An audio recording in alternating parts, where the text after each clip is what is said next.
Call our meeting to order. We're going to begin with the Pledge of Allegiance. Mike, would you please lead us in the Pledge of Allegiance? Please repeat after me. I pledge Allegiance to the flag of the United States of America and to the republic for which it stands, one nation, under God, indivisible, with liberty and justice for all.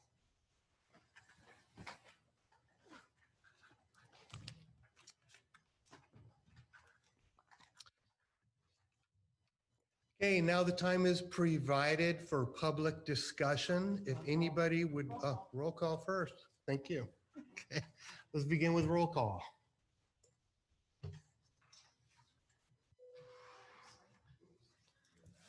Commissioner Salgin, Present. Barton, Here. West, Garcia, Present. Van Essen, present, Collins. Here.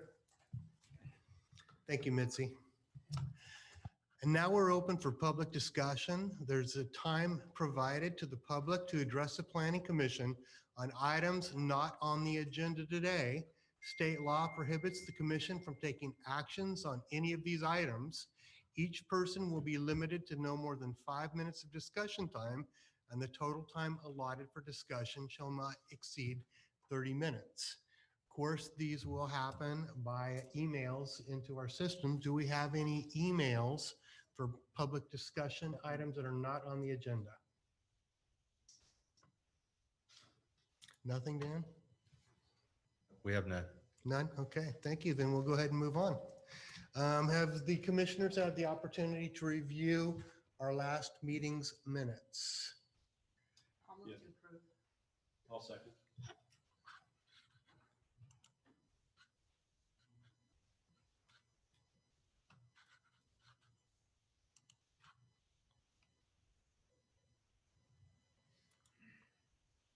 Very good. Meeting has passed the approval of minutes. All right, now we're going to move on to the public hearing process. I will announce the item to be heard. City staff will present a report and a recommendation. The chairman will open up the public hearing. If you wish to testify, you will be sending in an email and we will receive that and we'll have it read into the record. If your email does not arrive during that item, it will be included in the record as long as it arrives before the meeting is over. During the time, we would ask that you would put down your name and address as you present your testimony. The order of testimony is the applicant, those in favor, those in opposition, rebuttal by the applicant or the appellant. After all testimony has been given, the chairman will close the public hearing. The commission will discuss the item. No further public testimony can be taken except that the chairman may request answers to questions from the commission. The actions of the Planning Commission, which are final, may be appealed to the City Council. Appeals may be only filed by the applicant or his or her representative, a person who has participated in the review process by submitting oral or written testimony on the application or by attending the public hearing on the item. So an email on the item would include itself and the ability to make you able to appeal the decision. A person who is prevented from participating in the review by circumstances beyond his or her own control is also included. Be sure to print your name on the attendance sheet to verify that you've attended the hearing, which you won't need to do. Appeals may be filed at City Hall, 259 North Wilma Road between 8 a.m. and 5, Monday through Thursday. The planning staff will assist you if you need advice. And with that said, Ken, can we go to the first item, please? Thank you, Mr. Chairman, fellow commissioners. This time I'd like to introduce the staff report into record. Dan, if we could, let me get back to the right item here, possibly.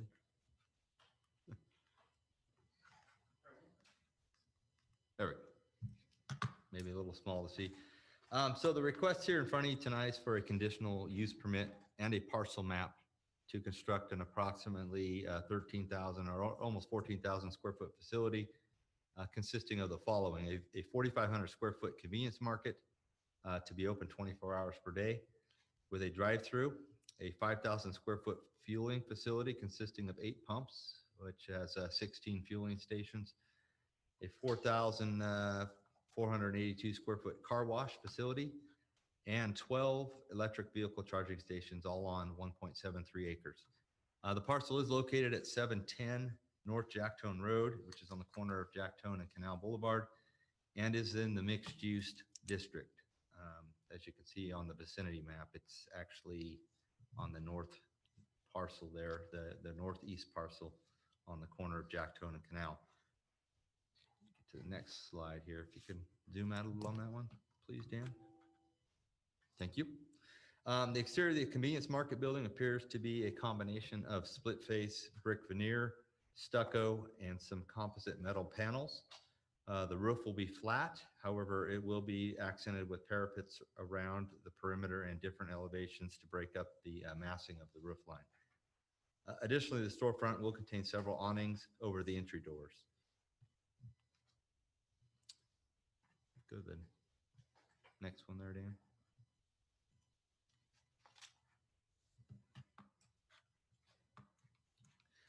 Okay, the plan, it's a site plan here. The plan does indicate approximately about a 5,000 square foot fueling canopy with 8 double-sided gas pumps underneath there, which does provide for 16 fueling locations. The convenience market is proposed to be 4,500 square feet and will include a drive-through window for some sort of fast food or quick serve food option. The off-street parking facility for the convenience market gas station provides for a total of 28 spaces. There are 14 standard spaces, 4 handicap, and 10 spaces that contain electrical vehicle charging stations, which does exceed the required by local regulations, and all the stalls do meet the city's standard requirements in size-wise, which are 10 by 19. The plan does indicate a bike rack at the southwest corner of the convenience market building, which does comply with city standards. It's kind of small to see, but the car wash, the exterior of the car wash facility, which is located at the very corner of Jacktone and Canal, appears to be a combination of materials including tile, stucco, metal, and glass.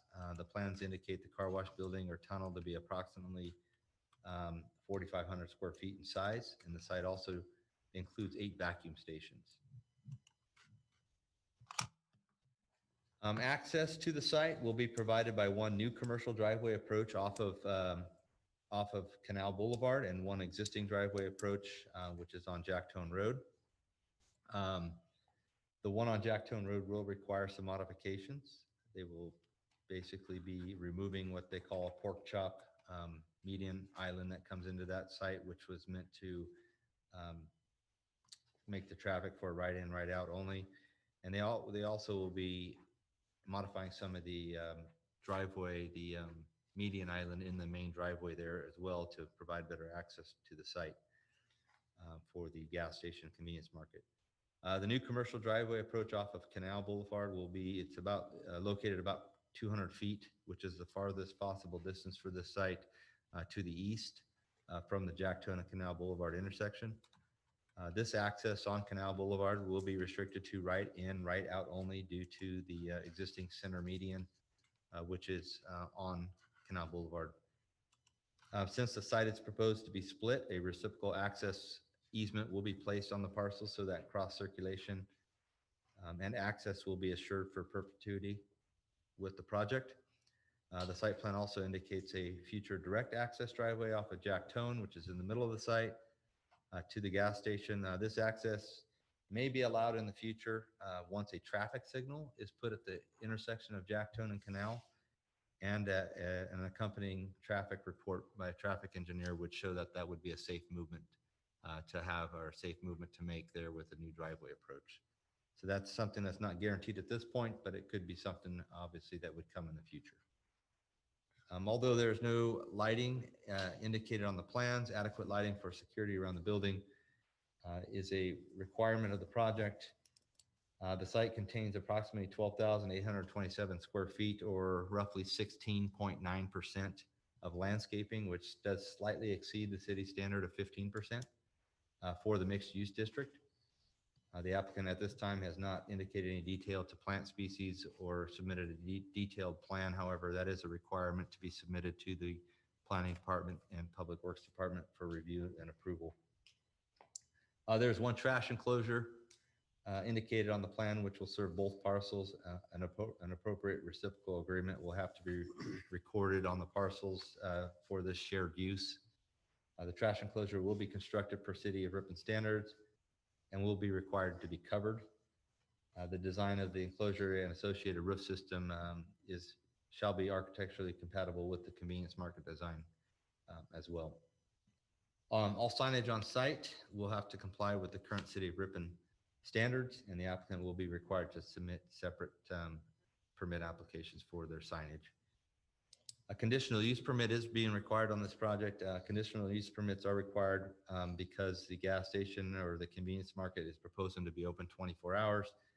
And within our municipal code, any business seeking to be open between the hours of 5 a.m. and or midnight and 5 a.m. within 500 feet of residential is required to obtain a use permit for that use. There's a parcel map as part of the application. Here, the parcel map is also, the applicant's also requesting to subdivide the parcel so the gas station, convenience market are on one parcel and the car wash would be on the other. The applicant is looking to have the gas station convenience market on about a 1.18 acre size parcel, and parcel 2, which would contain the car wash, would be about 0.59 acres. As mentioned earlier, both sites would have reciprocal access agreements so that traffic could travel through the common driveways there.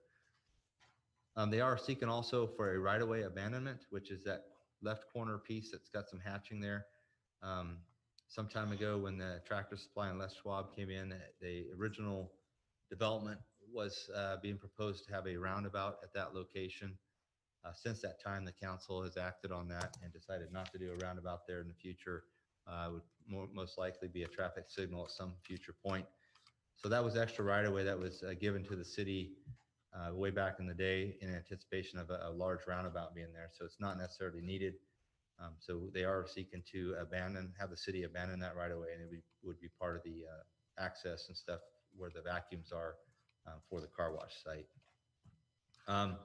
We did have an initial meeting with the developer on February 4th. As you remember, this project was in front of the Planning Commission back in February 4th and kind of got postponed a little bit because of a request from the applicant.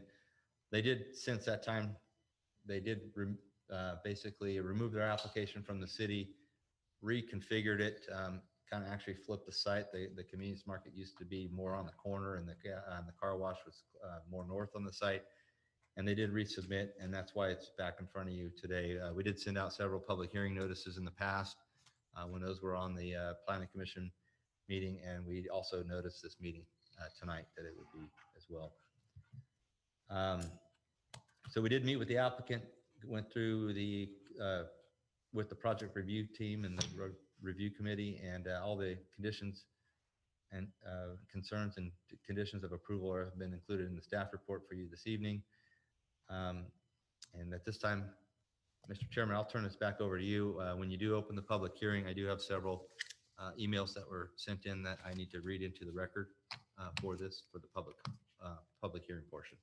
Excellent. And then commissioners, when Ken reads the emails, they will not be coming up directly on our screen. So you want to have a note paper and a pen to take notes if you want to have any questions. Typically at this point, we'll also open up for questions on this to Ken, correct, from the commissioners? Yeah, if you would like, before you open the public hearing. I do have one quick question. So the request to be open for 24 hours, because this looks like one package, is not referring to the car wash. It's only referring to the gas station convenience store. Is that accurate? That is correct. I believe the applicant might be able to answer that when it's his turn to come and talk to the commission on it. You might want to verify that with the applicant. My understanding was this convenience market that's seeking to be, convenience market and gas station seeking to be open for 24-hour operation. Excellent. Other questions for Ken? Yes, I have a couple. please. In relationship to the 24-hour convenience store gas station open, I believe the current gas station that we have down on Jacktone Road and Main Street, is that a 24-hour service? Yeah, the Quick Stop gas station there is a And- 24-hour. Have we had any problems with that at all? With, Maybe might be a time to Police talk to Chief officers on some of here those. and- That's why Chief's here at the meeting to answer any questions you guys might have on that. Can-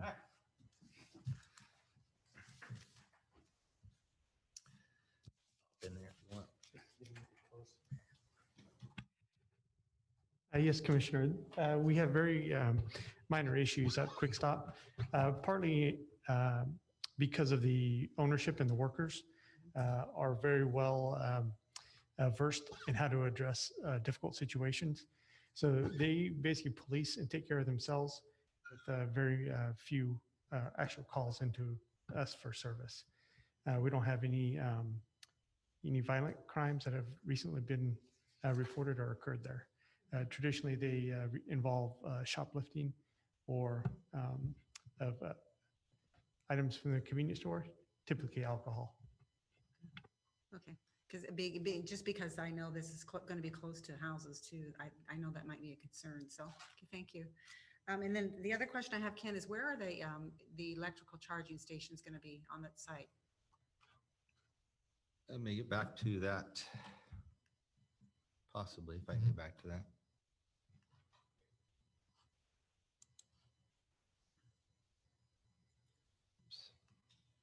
Dan, do we have the ability to reduce or expand on our screen? So if you guys want to turn around, actually, I'll just point it out on the screen. So between the car wash and the convenience market, so the gas stations up here, the convenience market, these are the charging stations here, these parking spaces here. Are those the fast ones? Do you I know? believe so, but you'd have to ask, verify that with the applicant. Okay. Just wondering how long cars are going to be parked there. And those are state mandated now, are they not, Ken, or we're?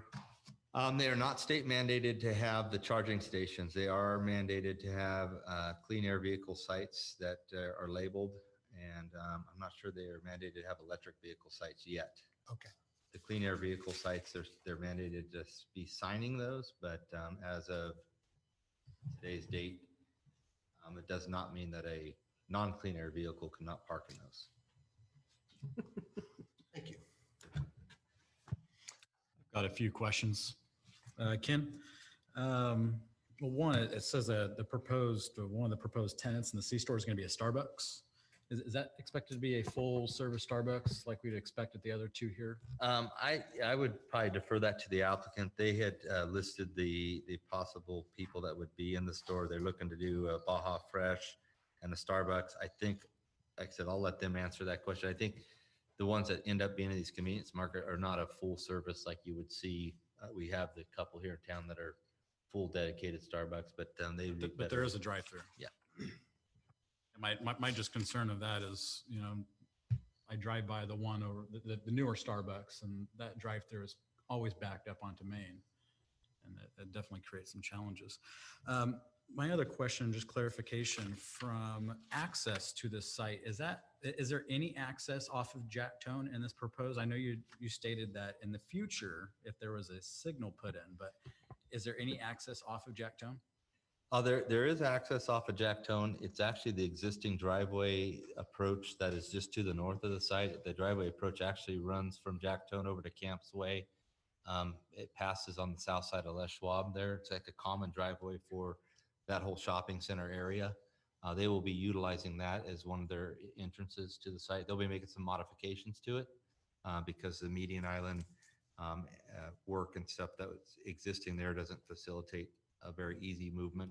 So they'll be kind of modifying some of that for the site. But that's the only proposed driveway off of Jacktone at this point. Currently driving out of there, it's right turn only as you're exiting. So is that in this improvement, it would allow you to turn left out of there as well? No, it'll probably still be signed a right turn only movement out of there just because of the traffic speed on Jacktone Road. Mike's question kind of leads into mine. Like Chick-fil-A over in Manteca, it's kind of a nightmare. The traffic's just pouring out onto the street. this place doesn't present a problem like that, does it, possibility? This is, we looked at this site as more like the Arco across the freeway. So we don't anticipate the same amount of cars like a Chick-fil-A or a, what's the other one over there? In-N-Out that Even they with the bring. Starbucks and stuff like that though, and the possible drive-throughs that they've got running? I think the applicant could probably answer your question a little more on the Starbucks. It's not a full, it's more probably of a Starbucks that you're going to grab a coffee if you're in there getting gas. It's not going to be something that someone's going to drive to that one exactly for. But like I said, I would defer that to the applicant to answer for you. And just to clarify, the the driveway marked future, that's maybe a little less than 200 feet down from Canal, that is only going to be in play if that intersection is signalized. Is that right?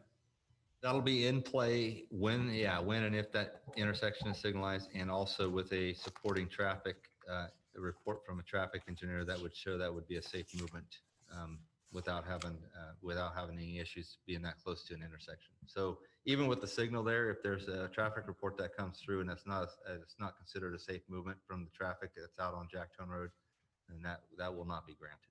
Okay. And then one of the letters that came in was from a John Shaner, and he talked about a similar project in Salida that was rejected, I guess, by them. But he mentions an assumption that there'd be trucks and trailers, more of a truck stop type of a location. That doesn't appear what we're looking at here at all. Is that correct? No, they must have been mistaken in their comments on that. This is not a setup for a truck access really at all, except for maybe who's delivering the gas to the site. This is much like the size of an Arco gas station that you're seeing across the way. It does not lend itself for having trucks through there at all.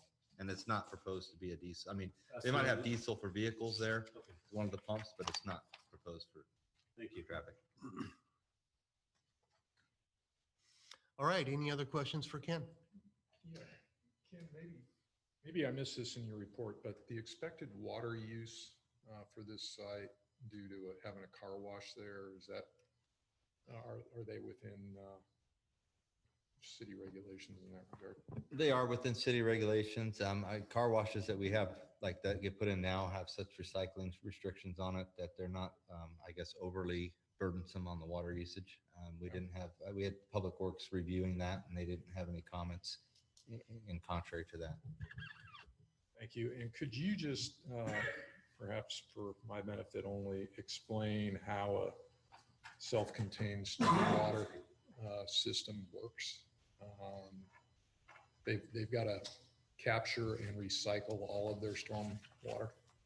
Yeah, so basically, I mean, what's out there now, they actually have kind of a swale that's out there now that catches a lot of storm water from those sites over there. A good example of a site that might, a lot of sites are doing them now is like the Ripon Christian Preschool here on Main Street. They actually buried a big tank underground, so all their storm water goes into that tank and it perks. It's actually a perforated pipe with gravel, drain rock in it. They contain all their stormwater on site. So that is obviously the new state standards these days, is really trying to get people to contain 100% of their stormwater on site, with the caveat of really, on a big storm event, they do have some overflow safety mechanisms in place. So where that would end up spilling into the city system, they will have to design the site accordingly to meet the stormwater standards. So they could be looking at underground storage tanks for that, or Gary, that's a great example. That pipe out there is like 6 feet around and perforated. It'll hold an awful lot of water and then just let it perk up into the soil. It's Good. like 50 feet long, I think, if memory serves me correctly. Good, thank you. All right, any other questions for Ken? All right, I know we would like to hear from the applicant on this. I believe that's by Zoom. Hello. Hi, my name is Mobjot Johan. Can everyone hear me? Hello. There you go. We can see you now. Hi, can everyone hear me? Yep. All right, sounds good. Hey, my name is Mobjot Johan. I have Gulbahar. with me. He's a partner. We both are partners in Garapa Investments and are the main developers on the project on the agenda today. Let me just take maybe 5-10 minutes to go over our background, the project itself, and the value and why we are so excited to bring this project over to REPON. So Garapa Investments, we specialize in developing and running convenience stores, EV charging, gas stations, car washes, and similar commercial projects. We have businesses in Arizona and California, and we not only develop, but we also operate it, which makes it a huge advantage, as in we just don't develop and sell into unexperienced operators. All our gas stations, all our EV charging car washes are run by the company itself. We've been working with the city of Fremont for about a year and a half now to bring this beautiful, family-friendly, high-end convenience store, EV charging, gas station, and car wash to this location. Just a bit about what the project is about. So number one, we are, as I mentioned, bringing a very family-friendly, high-end facility to fulfill the needs of the residents on the south of Jackton, south of the freeway on Jackton Road. So the city of Fremont residents don't have to travel to the north side of the freeway, and everybody kind of knows that north side of the freeway is more catered towards the truck traffic, and the truck traffic and it brings in traffic jams. And we also saw some notes on how it also needs some additional maintenance on the road. Bringing this project over to the south side will balance out the traffic, and it'll cater to mainly the car traffic. Just to avoid any confusion, I think Ken mentioned this already. This is not a truck or a trailer stop or a gas. We will not have any trucks or trailers coming to the facility except for the gas delivery, as Ken cleared up. The next point is car wash. So we're bringing in the state-of-the-art REPON's very own and first express car wash facility.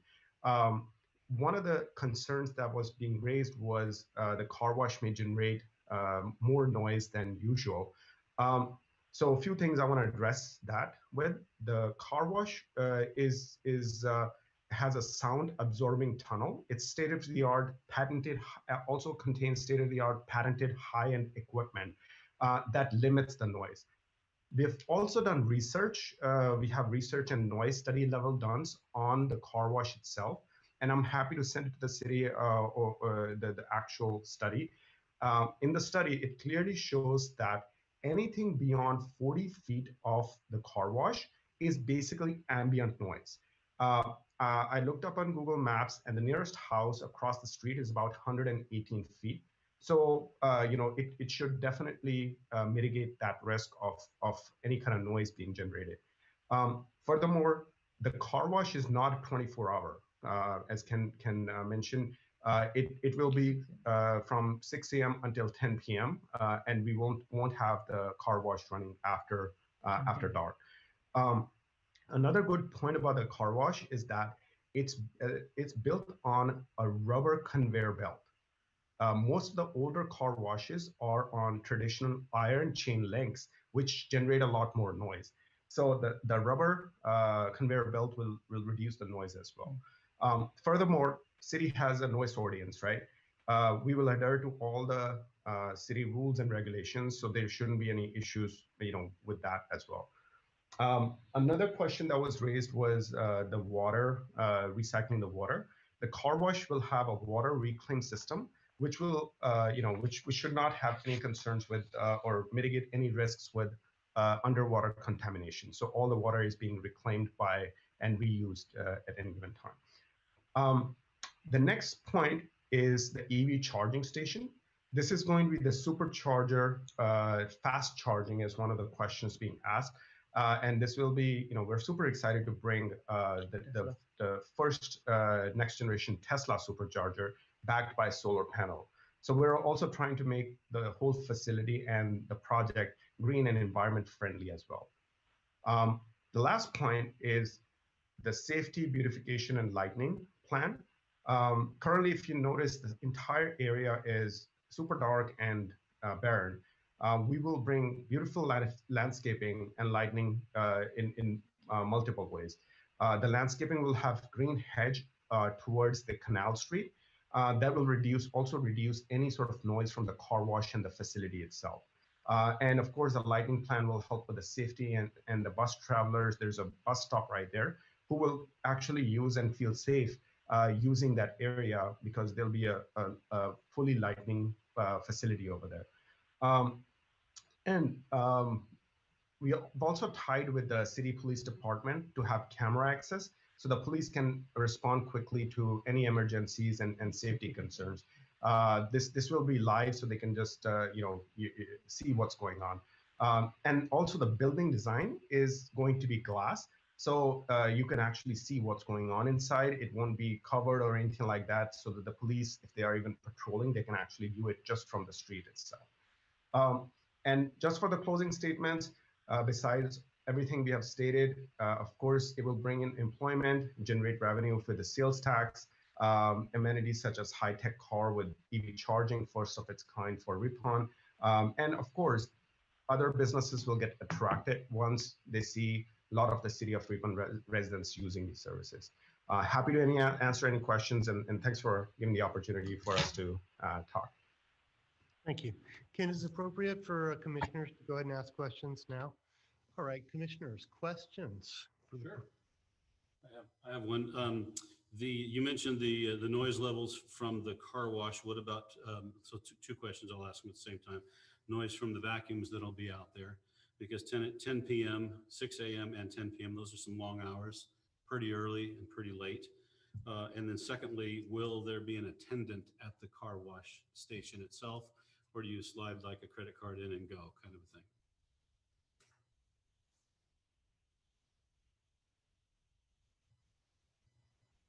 Do we have the applicant? Yes. Yes. So we will have one attendant during the operation hours who will be responsible for maintaining and taking the cash transaction or any related activities. Yes. So there will be one attendant for sure, minimum.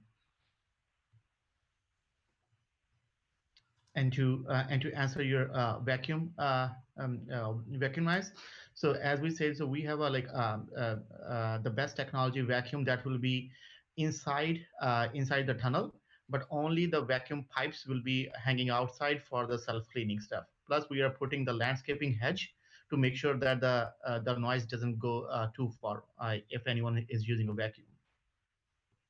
So the device remains in the tunnel to provide Yes. Sound attenuation, and it's just the tubes and hoses that come out to the vehicles. Exactly. That's what the design we're doing. Yes. Thank you. Other questions for the applicant?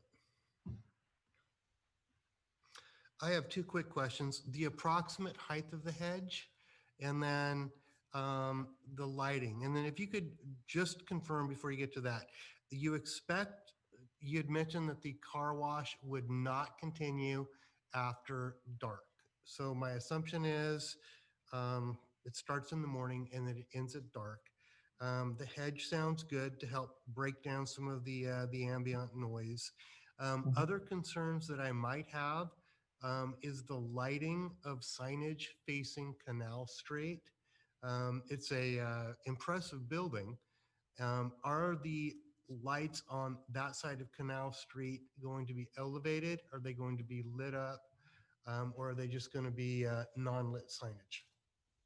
So on the building, okay, so first on the signage, we will have not like a high elevated sign. So we are going to stick with the medium sign options, like a medium size sign options. Plus, we will not make it like too flashy. I mean, so the car wash company, they have their own standard design that we put, but it won't be like too flashy to give too much sound noise to the neighbors over there. And for the height of the hedge, we are planning to have 4 feet hedge around the Canal Boulevard. That will basically stop any noise from any car movement or any vacuum lines. And the lighting plan, we will submit it pretty soon. That will be more detail, and we'll make sure that it is in line, that it doesn't really disturb the neighbors on the canal side.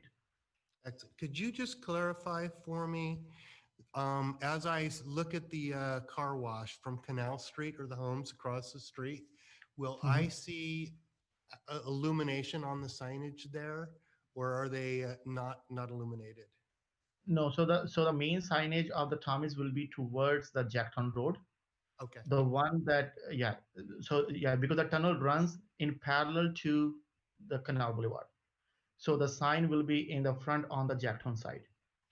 Okay. And then we will have like small, what we call is a building, a building throw lights that basically comes from the ground and it hits the building. So it doesn't really bother the neighbors over there, instead of having the lights on the building that glows up the whole area. Gotcha. Thank you. Okay. Other questions for the applicant, commissioners? Yeah, so I want to go back to the previous question about the noise level of the self-serve vacuums. Do you have an idea of what the decibel level is? You mentioned the noise that will come from the car wash tunnel. But if all those vacuums are operating at the same time, what kind of decibels will they generate? Do you know? Right. So the company has, so anything 40 feet and outside will be 64 decibel. So we have the study and the results of the equipment and the without even having a hedge or any landscaping. So we have a study that we can present if or we can send it to the board to look at it. So it's 40 feet and outside is 64 decibel. The 64? Decibel, dB. Okay, thank you. And the closest house that we found is, I think, 118, yeah, so like 118 feet.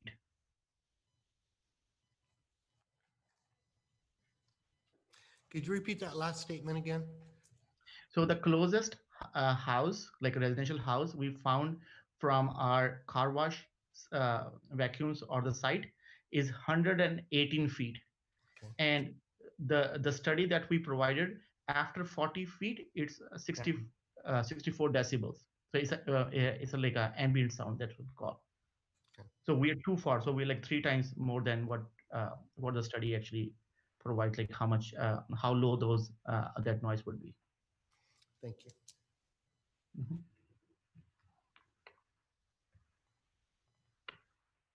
Other questions? Yeah, I wanted to confirm something. So obviously the intention here is to build and construct this, but is your intention as well to own and operate this long-term? And I just want to preface that by, the example that Chief spoke on earlier and the Quick Stop down the street. And one of the biggest, I think, successes of that store of having no issues is because it's owned and operated by a local family here in Ripon who cares about that store. So I just want to know, confirm your long-term intentions with this property. And also, I'm not sure where you guys are from either as developers. Are you guys going to be there on a day-to-day basis, such as the other location here in Ripon?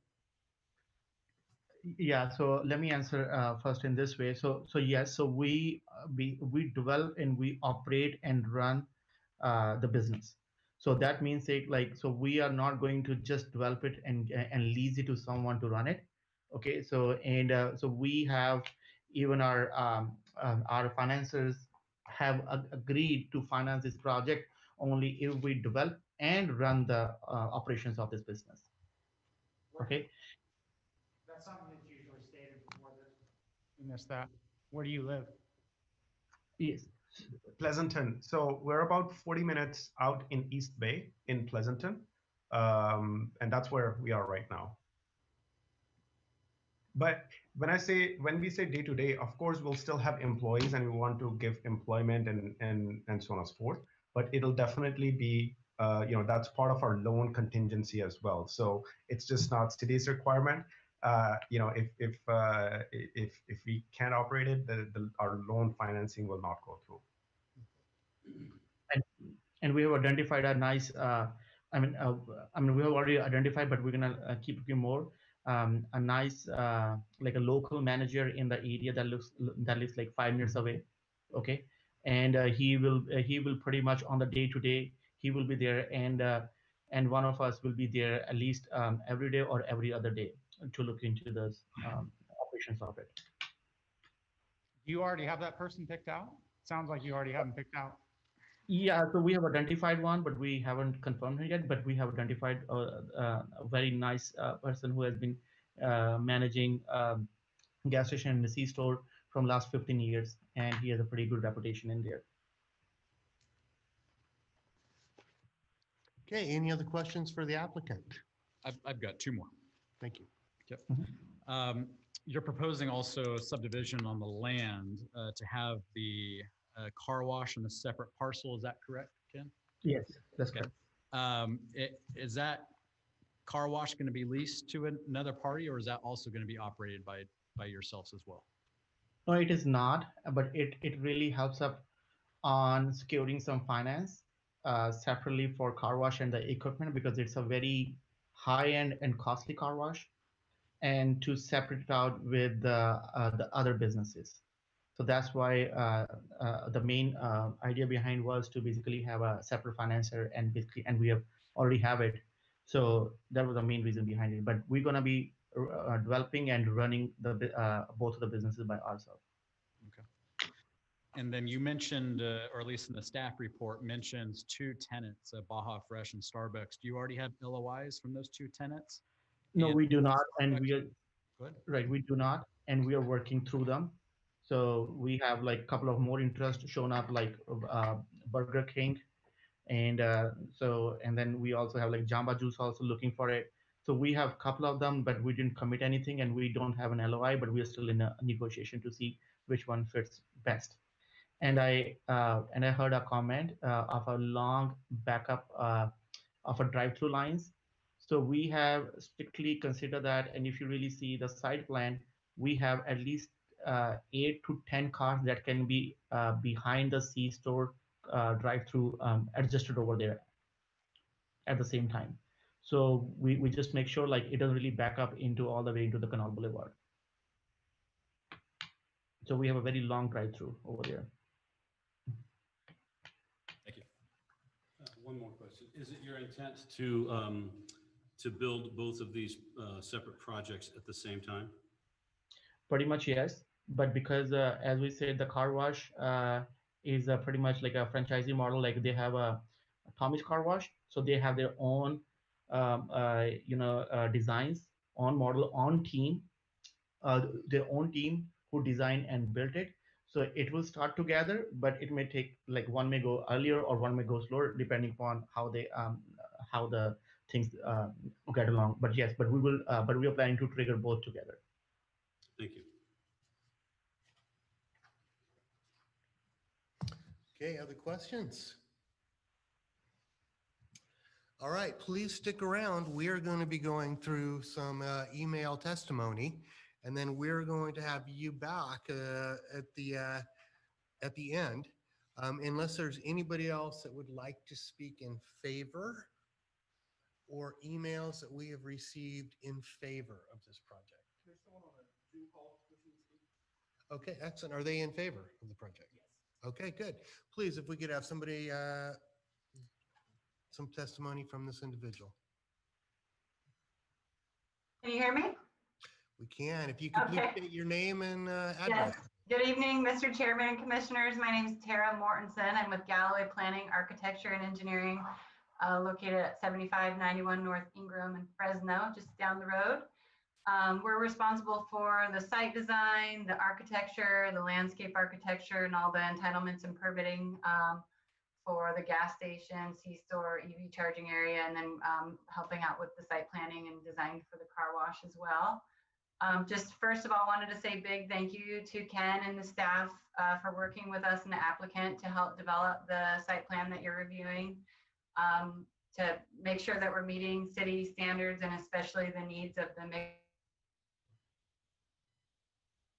design features that our applicant and the various tenants needed to see here to make this project work operationally. We did, as Ken mentioned, we received some great feedback through the pre-application process and incorporated quite a few changes into this plan based on the review that we got. That included essentially reducing the number of driveways that we're proposing, relocating them to locations that work better for the city adjacent streets.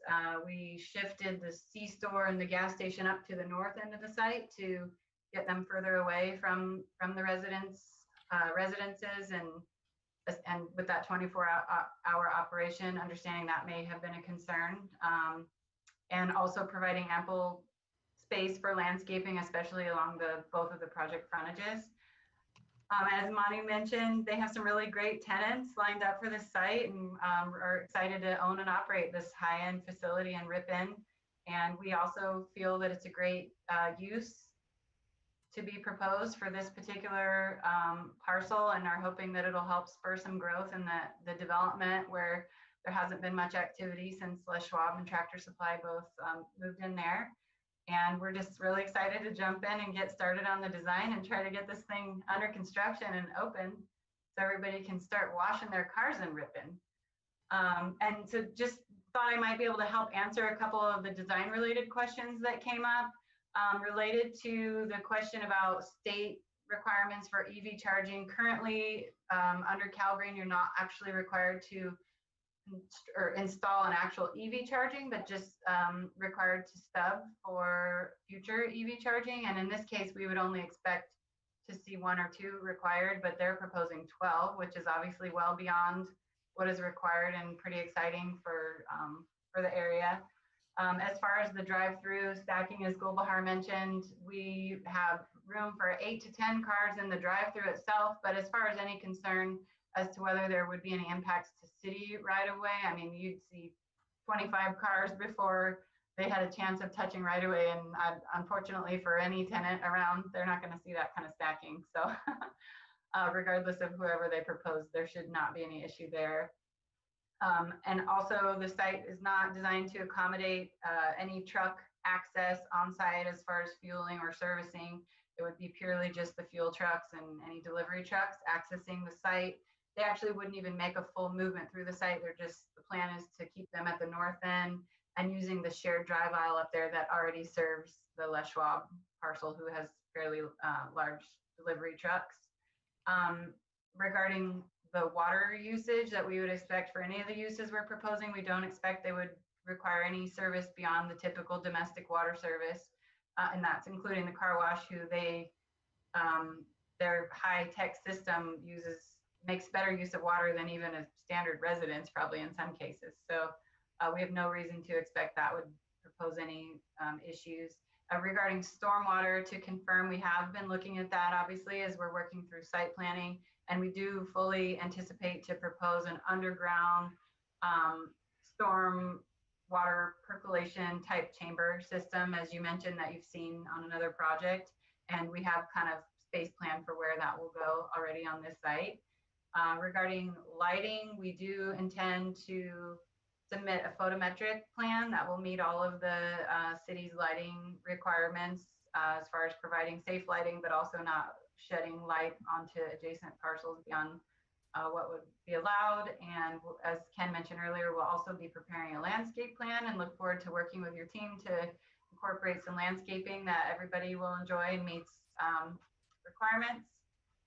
And regarding the hedge specifically, we will be looking closely at as far as the actual headlights and what hedge height or berm or whatever the design feature that needs to be incorporated there to, you know, provide safety for the cars that are adjacent to the site. I think that was mostly the questions that were left. So if there are any other questions related to the design or use, I'd be happy to help answer them. And we respectfully request your approval of the conditional use permit, the tentative parcel map, and the negative declaration. And I'm here to answer any questions. Okay, any questions for her? Just one question for me. Could you reassure me again that the houses that are looking at this from across Canal Street are not going to be looking at elevated lit signage in the evening that, or during the dark hours that might make it look more commercial from the residential area?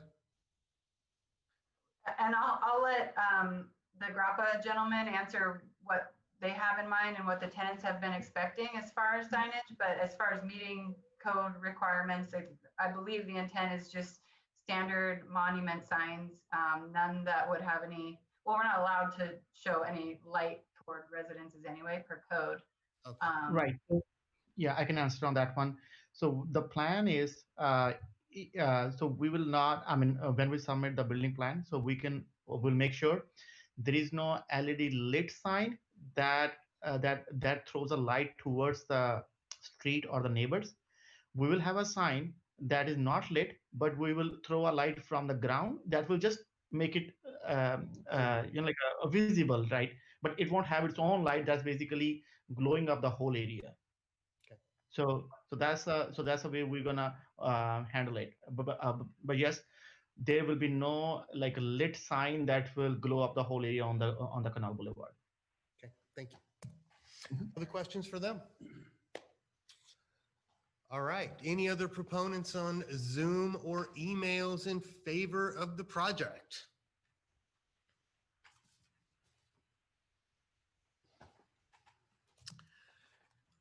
Okay. Did you have something? I don't know if it's in favor yet. Okay.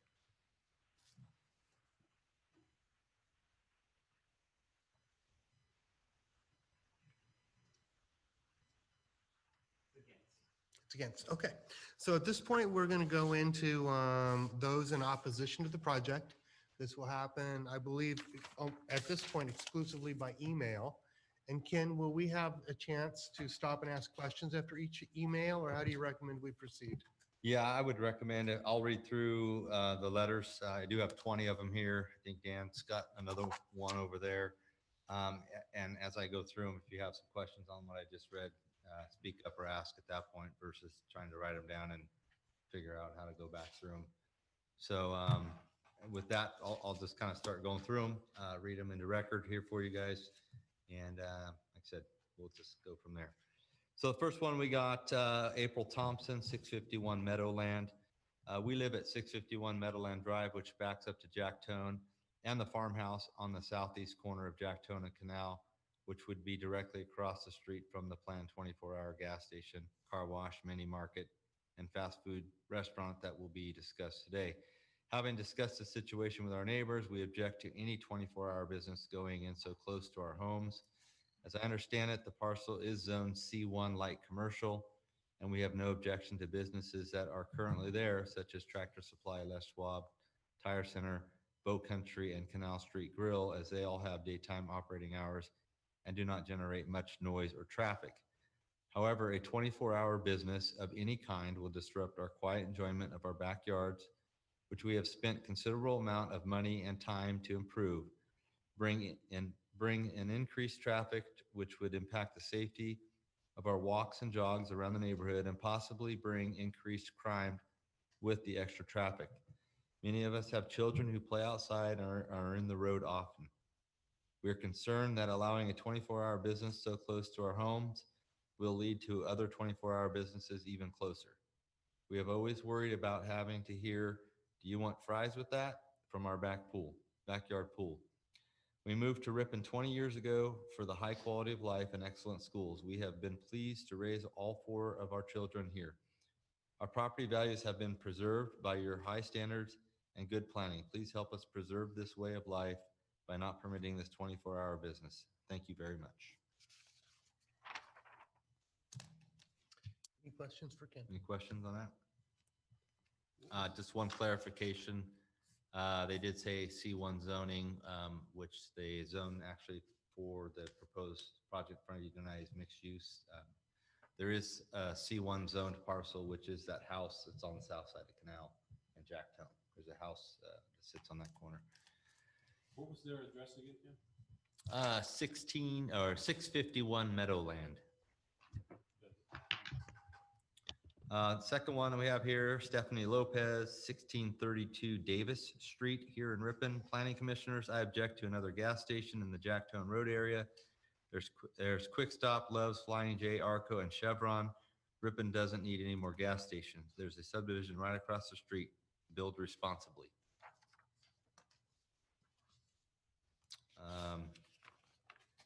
Next letter we have Scott and Laura Bates and neighbor friends, 674 Simeon Court.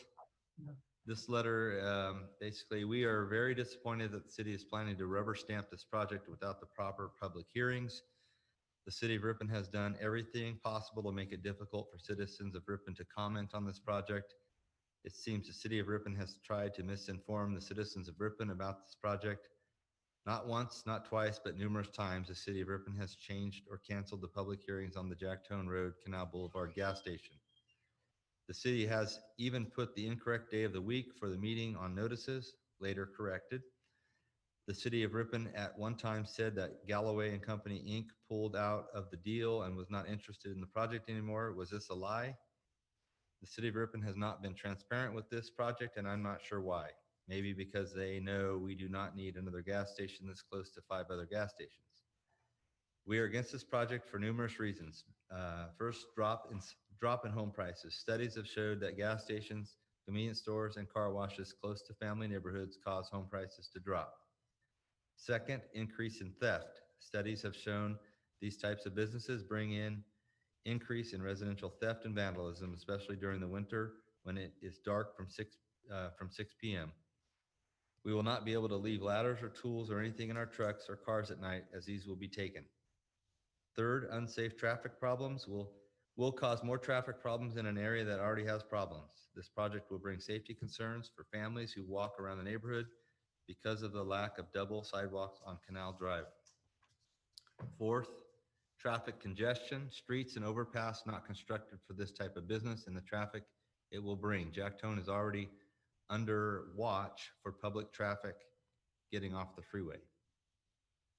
Noise pollution. The gas station, convenience store, and car wash will add to the already unbearable freeway and train noise pollution. Having loud motorcycles and diesel trucks revving their engines at all hours of the night will be unbearable. The brick walls around the neighborhood were not built to block this type of noise pollution that this business will bring. 6, health concerns. Having a gas station this close to a residential neighborhood can increase the cancer risk in children. Survey done by state of California. Light pollution. The gas station, convenience store, and car wash will add to the light pollution that already exists. We already cannot open our drapes at night because of the light pollution caused by Les Schwab tires. 8, air pollution. The gas station, convenience store, and car wash will add to the air pollution. You can already smell car fumes in the neighborhood when the wind blows just right. This project will cause the neighborhood to stink of car and diesel fumes all day. My question to the Planning Commission, if you lived in this neighborhood, would you like this business in your backyard?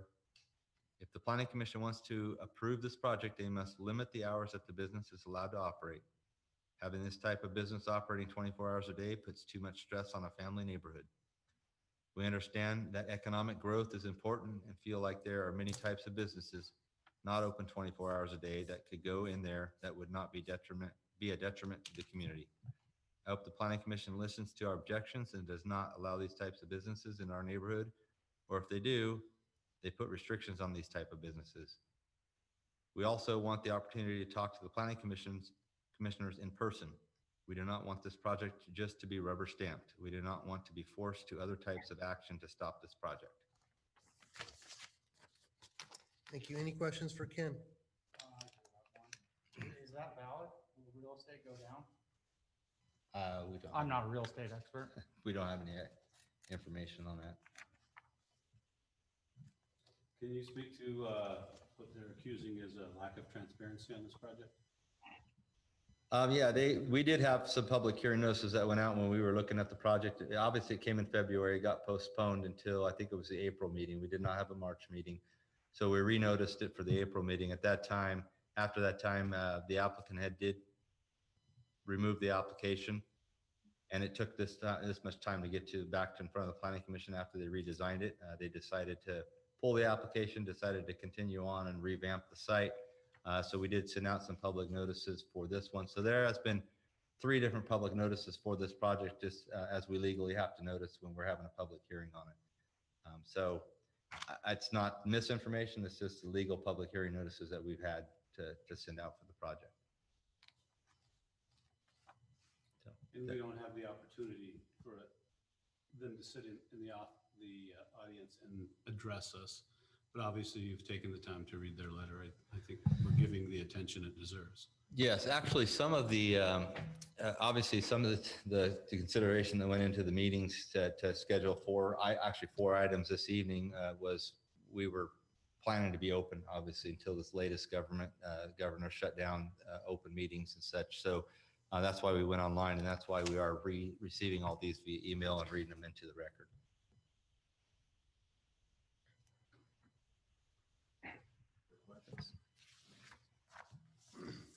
All right, next one, Glenn Gephardt, 656 Pecan Drive.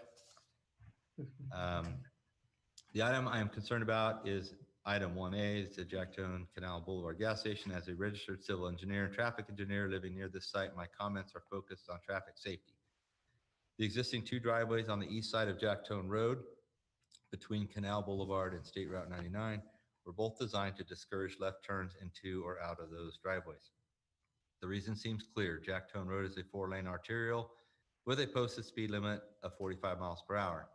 If vehicles traveling south on Jacktone Road choose to turn left into one of these driveways and there is oncoming traffic, they must come to a full stop in the through lane with traffic approaching from the rear at 45 miles per hour or greater. This is not a safe situation and should never be allowed. If the city makes the decision to allow left turns into these driveways, you need to have the developer provide a left turn pocket with adequate storage and deceleration space so the vehicle can move out of the number 1 southbound lane and enter the left turn pocket and come to a full stop. I commute on this road daily, and it is always a shock when someone suddenly stops in the number 1 through lane, waiting to turn left into one of these driveways. Please do not encourage this movement without providing the needed refuge area of a turn pocket. The addition of a left turn pocket would typically require roadway widening on the west side of Jacktone to add the extra lane. However, the number 1 southbound lane is a trap lane and is required to turn left at Canal Boulevard. One option would be to merge the 2 southbound lanes into 1 lane and then provide a left turn pocket for one or both driveways that exist on Jacktone Road, plus a left turn pocket to allow turns at Canal. Without a modification that provides a dedicated left turn pocket for southbound Jacktone Road, you should never encourage left turns into these driveways off of a 45-mile-per-hour street. Regarding left turns out of the driveways on Jacktone Road, the design of the striping needs to carefully consider whether these turns require a safety/acceleration area on Jacktone, though I doubt it can be provided without unacceptably reducing the left turn pocket storage suggested above. The concept of an added driveway closer to Canal for the car wash is a similarly bad idea, since it would require another left turn pocket that would reduce the pocket length for turning into Canal to an unacceptable short storage length. This driveway should not be added to that site plan, for even if it is signed as a right in, right out, people will turn left into and out of that driveway, creating an unsafe condition. Regarding the site plan for the gas station, please review the geometrics of the exit from the drive-through lane onto the existing paved entryway. The exit needs to be flared to avoid driving over the curb, and the existing median should be cut back to allow these cars to turn left toward Jacktone Road. Regarding the site plan for the car wash, please consider requiring a wall or landscape screen to avoid the lights from cars in the car wash entry from shining directly into the eyes of drivers on northbound Jacktone Road. One side note, I don't see any indication on the site plan of where the stormwater would be stored. In fact, the plan removes a large existing stormwater storage area, but does not propose it to be replaced. Thank you for allowing these comments. That's it from Mr. Gephardt. Well, that's quite an email. Two questions for you, Ken. I can envision what he was referring to. as you're in the left lane heading south, preparing to make a left on Canal. But currently, we use it almost predominantly to make a left on Canal. So it is a shocker when people make a left into Tractor Supply or Les Schwab, because I believe that lane is consistently used for Canal currently. As this area gets built out, is it going to become more a situation where the last 100 feet or whatever is made to go left on Canal and the rest are designed to go into the driveways? Or any thoughts or plans on that? So the ultimate design, obviously, of Jacktone Road is for 4 lanes and a center median island at some point. So when the west side of Jacktone Road gets pulled into city limits and develops on that side at some point in the future, this will be a divided road with a center median. That's probably when you'll see a full signal at the intersection of Canal and Jacktone. In the interim, we have discussed some things, obviously, with the police department and stuff for traffic safety over there. The city was putting this on a list to accomplish, but I think a good idea would be to actually add this as a condition of approval to the application this evening. Is we were looking to restripe that area from Jacktone. So as you're heading down the Jacktone overpass or interchange south on Jacktone Road, is transitioning all the through traffic over to the far right lane over there, the far southbound lane. So getting people out of that that turn lane that captures people and kind of forces them to turn down Canal Boulevard, and turning that once that transition happens, and turning that whole center lane there into a left turn lane pocket that would be able to turn into not just one of the driveways on Jacktone Road, but the both driveways, because we do see a lot of illegal movements there. It is a double solid yellow line, and people stop there to turn left into Tractor Supply, which, if you look at the design of Tractor Supply's driveway, was intended to have kind of those, they have those like pork chop medians out front of the driveways there to discourage people from trying to turn left into there. Obviously, we see that happening illegally all the time. So we are looking to make that more into a safe traffic movement by allowing like a left turn lane there where people could fully decelerate, stop, wait for traffic, clear in the traffic, and then turn across there. So that would be a condition I think we would need to add to the staff report if the commission desires on that one. So that would correct some of those issues until, like I said, until such time as that street is fully developed with a median, a center median out there. That's kind of the solution to that traffic issue. Thank you. Other questions? Okay, Ken, let's please continue. All right, this one letter received is from Diane Cluett. I do not have an address with this one. However, how many gas stations do we need in about 1 mile? There are 4 across the freeway and 1 at Main and Jacktone. The one proposed at Jacktone and Canal would be too close to a residential area. Enough already. Next one, Kevin Von Doncelar. No address on this one, but just says, I live on Pecan Street here in town in Ripon and love living in Ripon. My wife grew up in Ripon and we love the quiet community-based town. However, it is my understanding is that there is a proposal for the construction of a gas station, mini mart, and fast food facility on the corner of Jacktone and Canal. First of all, the area is zoned C1 light commercial, which would not include a business that is open 24 hours. Secondly, we have multiple fast food places in Ripon that rarely have a long wait as it is. Plenty of gas stations, 4 just on the other side of the highway and another one the opposite direction on Jacktone, and 2 car washes that rarely have a line. Third, there are so many other areas to place the business that do not violate the high commercial zoning requirements that would depreciate the value of the homes of residents that have supported the city of Ripon for years. Fourth, there is already enough traffic on Canal and Jacktone. Creating a high traffic business like the one proposed will turn the corner into a busy intersection. Allowing this to occur would be a detriment to the neighborhood we live in and a disservice to the residents. If you want to cheapen or decrease the allure of living in a small, safe, quiet, community-driven town, allowing businesses like this to be extremely close in proximity to a family-oriented neighborhood will accomplish that goal.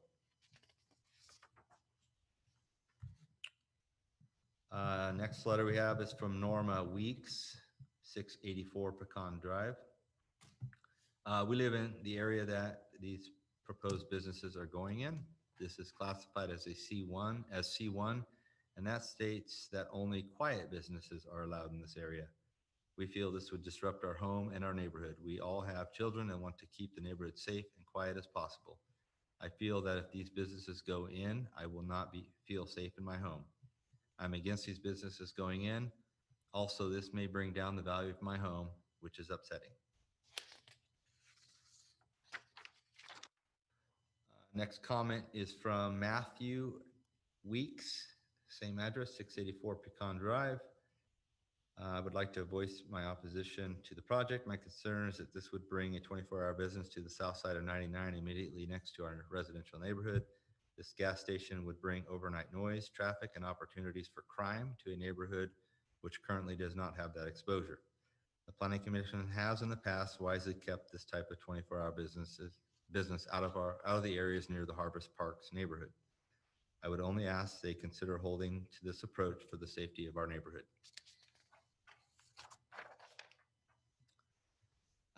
Griff Werning, 1286 Sapphire Court. My concern is that this would bring a 24-hour business to the south side of 99 immediately next to our residential neighborhood. This gas station would bring overnight noise, traffic, and opportunities for crime to a neighborhood which currently does not have that exposure. The Planning Commission has in the past wisely kept this type of 24-hour business out of the areas near the Harvest Parks neighborhood. I would ask they consider holding to this approach for the safety of our neighborhood. Terry Werning, 1286 Sapphire Court. Same letter. My concern is that this would bring a 24-hour business to the south side of 99, immediately next to our residential neighborhood. This gas station would bring overnight noise and traffic opportunities for crime to a neighborhood which currently does not have that exposure. The Planning Commission has in the past wisely kept this type of 24-hour business out of the areas near the Harvest Parks neighborhood. I would ask they consider holding to this approach for the safety of our neighborhood.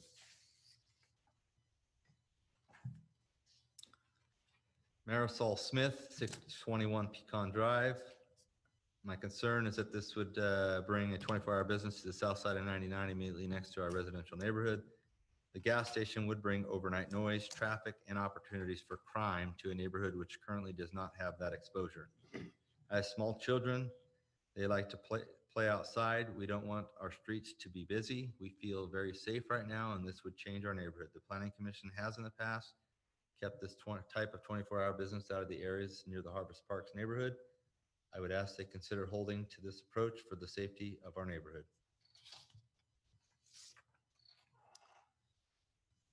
Joanna Metheny, 529 Pecan Drive. It's recently come to my attention that there is a prospective gas station, mini mart, possible 24-hour business potentially going in at the corner of Jacktone and Canal. Please, please, please do not approve this. We chose our home on Pecan Drive because it was a nice, quiet neighborhood, and specifically because the freeway separated us from the truck stop area. Having a gas station so close to our house is horribly unappealing. Will attract non-residents to our neighborhood, invite more crime, possibly pose health issues, smell, create noise, and light pollution in our quiet, peaceful neighborhood. Building a business like this in this location is a terrible idea, and honestly would likely cause us to eventually have to move. Please do not approve this development in this area. It is not needed there, and we have multiple gas stations less than a mile in either direction, and would generally be a nuisance to this neighborhood rather than an asset. Michael and Lacey King, 568 Sepp Court. Thank you for the opportunity to submit comments to the Planning Commission regarding the proposed gas station and convenience market at Jacktone Road and Canal. While this project meets the current zoning requirements, mixed use, we are opposed to this project at its current location due to its potential impact on the adjacent residential neighborhood. I use the term potential because it appears that no analysis has been done when looking at the supporting CEQA documents for this project. CEQA environmental review states that there is no significant impacts but provides zero backup documentation. Below are some specific concerns. Noise.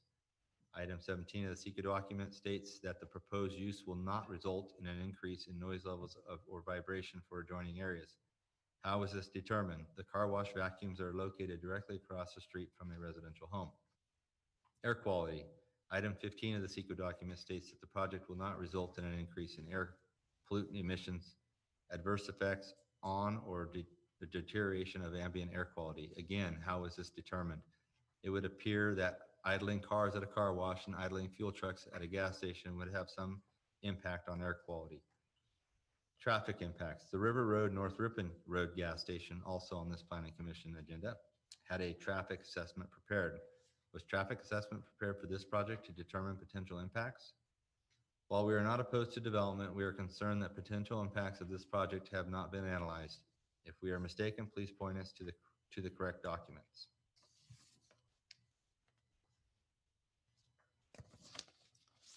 Just a few more here for you guys. Lorraine Van Dyne, 1200 Sapphire Court. I would like to voice my opposition to this project. The proposed location is definitely not a good idea for the residential neighborhood that would be right across the street from the station, or for the church that is also in this neighborhood. It currently is a beautiful, well-kept area. A gas station would cheapen and commercialize the atmosphere 24/7. It would undoubtedly bring overnight noise, traffic, and opportunities for crime to a neighborhood which currently does not have that exposure. It could quickly become like the Flying J and Loves area. The Planning Commission has in the past wisely kept this type of 24-hour business out of the areas near the Harvest Parks neighborhood. I would ask they consider holding to this approach for the safety of our neighborhood. There are many more appropriate areas in Ripon for this type of business. Please do not bring it to our quiet, family-friendly neighborhood.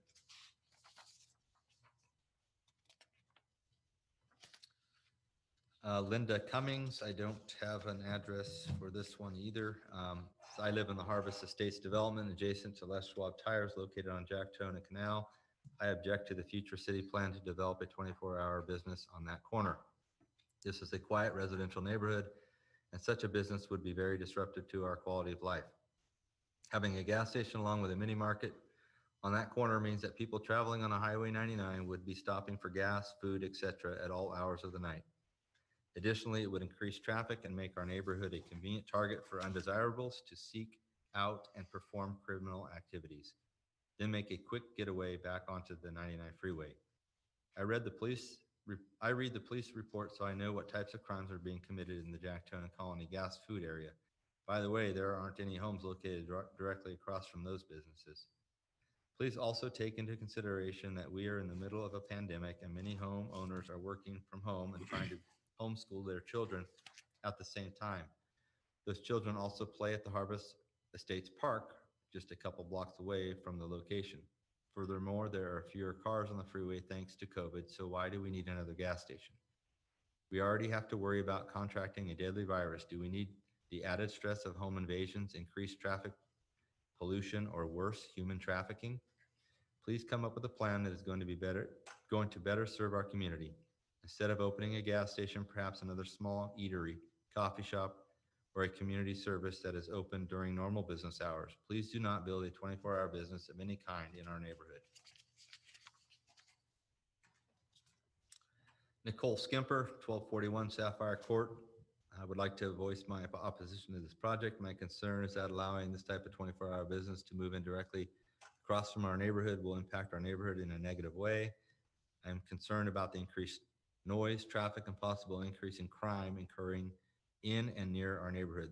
The property is zoned for quiet businesses, I believe, and I do not believe that a gas station with all its 24-hour activity is a quiet business suitable for our neighborhood. Julie Boersma, 661 Simeon Court. My concern is that this would bring a 24-hour business to the south side of 99 immediately next to our residential neighborhood. This gas station would bring overnight noise, traffic, and opportunities for crime to a neighborhood which currently does not have that exposure. Planning Commission has in the past wisely kept this type of 24-hour business out of the areas near the Harvest Parks neighborhood. I would ask they consider holding to this approach for the safety of our neighborhood and traffic concerns. Mary Smith, 1323 Nickel Way. I would like to object to a gas station, car wash, mini market, fast food going on Jacktona Canal. It would cause too much noise in the community zone for light commercial use. 24 hours a day is not light use.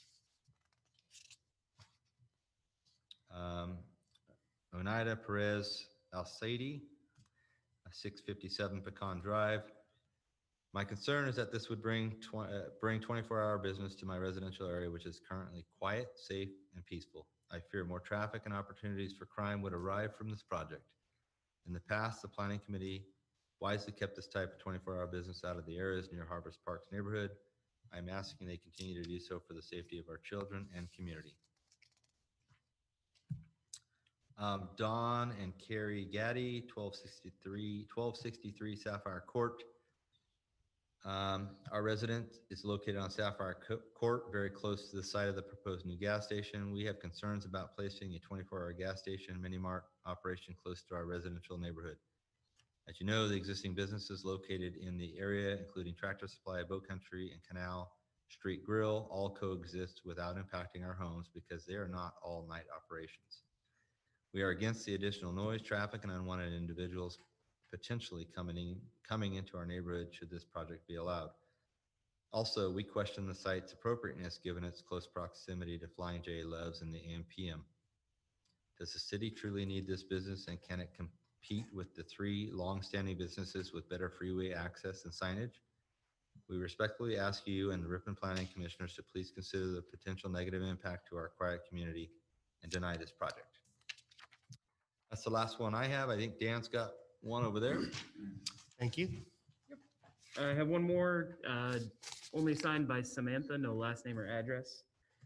Says, hi, my name is Samantha, and I had recently moved here from Salida. Salida started off as a small, quiet, peaceful town and started growing more businesses, which was great. The town was growing, but with that came more crimes and eventually lowered the housing market, which made it to the point where anyone can buy a home there. And just like that, it went from a small, quiet town to affordable homes with crimes. It was no longer safe for my children to walk to school on their own, and we had to move. Now, we didn't move too far, but we had to make a huge decision on location, and we had decided on Ripon. We had paid a pretty penny for our home. Ripon had a promise for safe neighborhoods, good schools, and the quality of life was much better because of the low rate in crimes. I live down the street from Tractor Supply hardware store. I believe bringing in a 24-hour gas station, car wash would bring more people from out of town to our neighborhood with bad intentions. We have a gas station and fast food street on the other side of town where, just like those stores, they are 24 hours and they're near enough to where if something went wrong, there would be plenty of witnesses. Now, if you bring that one 24-hour shop on this side, and if something were to go wrong, there will not be many witnesses or people to make sure crimes won't happen. I think that this will not be a smart move for Ripon and that it will lower our housing market just like it did with Salida. Please do not make the same mistake Salida did to our town. Thank you for taking a moment to read this, and hopefully you consider it. And I really hope you consider it, Samantha. Thank you, Dan. And thank you, Ken. Any questions for Ken on any of those emails that were written sent in? I think I remember how this goes, a conditional use permit, but I just want to verify with you, Ken. So if we give the conditional use permit, they could be open 24 hours. And what does it take to remove that conditional use permit? So if there's complaints or there are problems, it can be removed. It's not like it's stuck in stone for a year or 2 years or anything, right? Do I have a correct understanding of that? Yes. Conditional use permit, if we start having issues with a use like that, a conditional use permit can be revoked, which essentially does shut down a business operation from that 24-hour operation. So it doesn't shut down the business, it just removes the ability to have it open 24 hours. Correct. What is that process? It's a code enforcement process that runs through the police department. So it would take 1 complaint, 2 complaints, the police make a decision, what does it take? I'm not too certain. I don't know if the city attorney would want to chime in on that a little bit. It would have to be a public, something that the police department felt would be a public threat. I mean, honestly, we haven't necessarily had to go through that with anybody at this point, so it's a little unknown territory. But if it is becoming more of a crime-ridden area or something that the police feels a threat to public safety, we would approach it from that point. It's hard to put a number on it, though. I mean, okay. Do you have anything to say to that? I would just expand on that. At that point, it would be a right that they would deserve due process to, and we would have to go through a whole notice and hearing process and everything. So that would, there would be a lot of procedures involved. So with that comes cost as well. Can you maybe clarify some of the CEQA concerns in the one letter?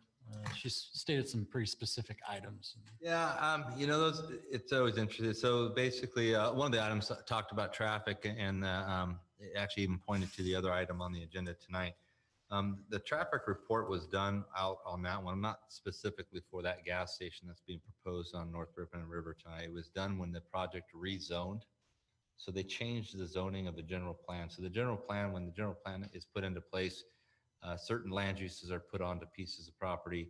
And then there's a CEQA document done for your general plan. So your general plan takes into account residential areas, commercial areas, light industrial areas, and they look at the associated impacts of those areas developing out in that way. So a lot of projects, when they do meet the zoning requirements that are intended for where they're locating, they do fall under the general plan CEQA that was done. So it's not unusual for a project to not show a lot of significant impacts because they're relying on the general plan CEQA documents that were done in 2006 when that was adopted and that property was zoned that way. The other ones that talked about in there were noise and air quality. Obviously, we have noise, a municipal code that has to be complied with for noise as far as any noise impacts. And then air quality, the San Joaquin Valley Air Pollution Control District is very strict in air quality issues. I mean, obviously, you've seen a lot of stuff, even just with passenger vehicles these days, of having to be cleaner and burning with their emissions and such. They have to comply with those at all times as well. So those are issues that are not considered significant because of the guidelines and stuff that we have in place within our municipal code and also the state guidelines that they have to comply with.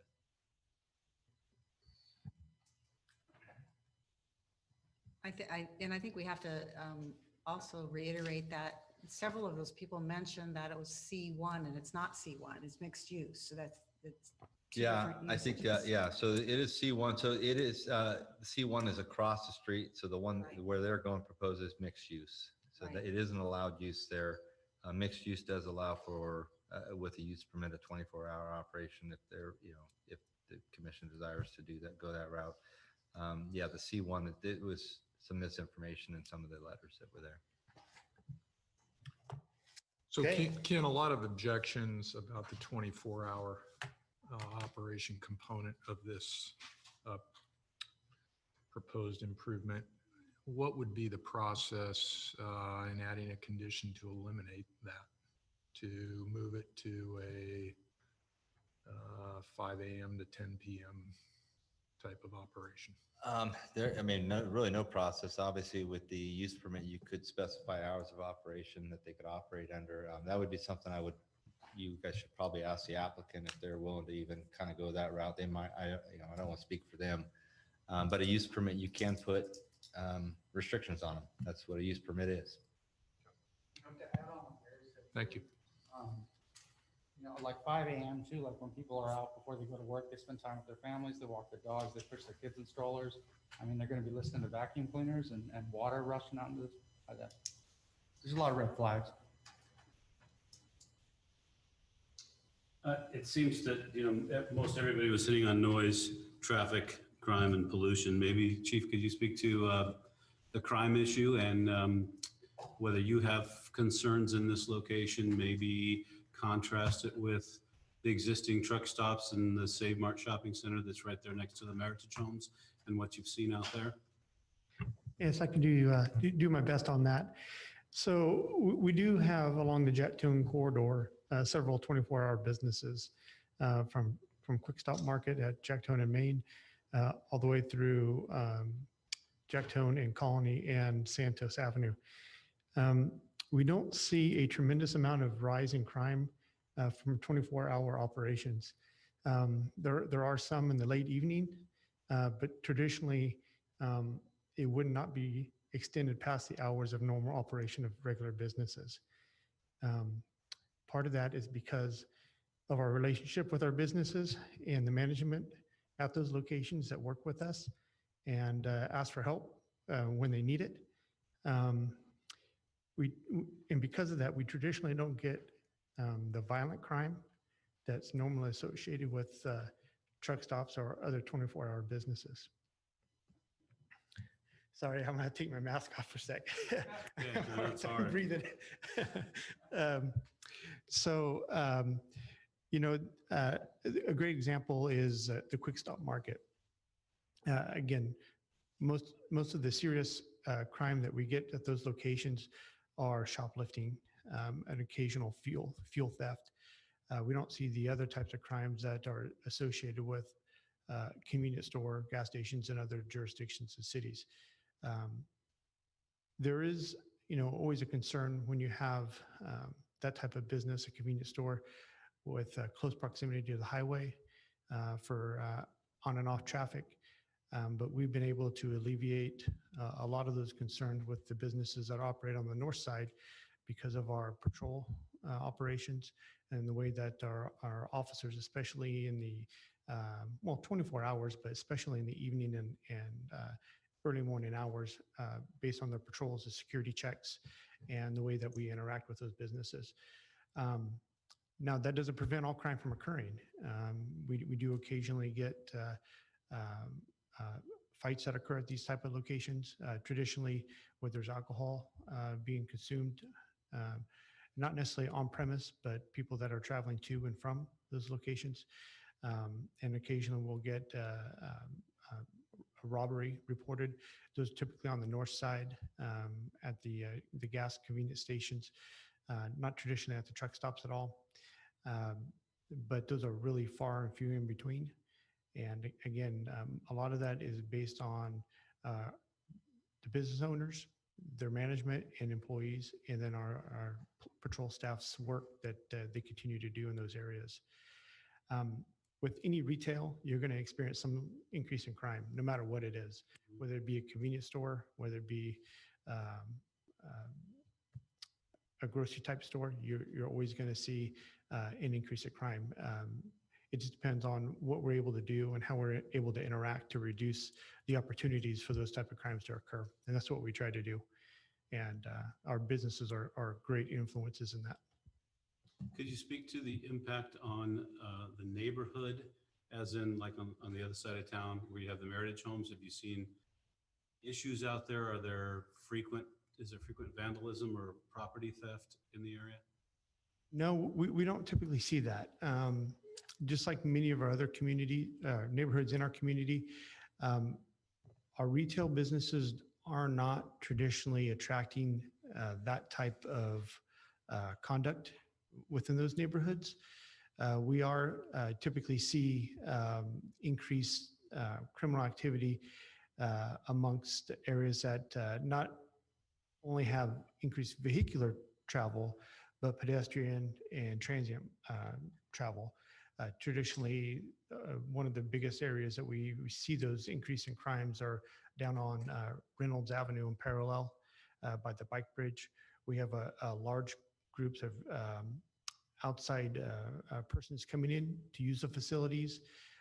They traditionally leave valuables in their vehicles, and vehicles get broken into.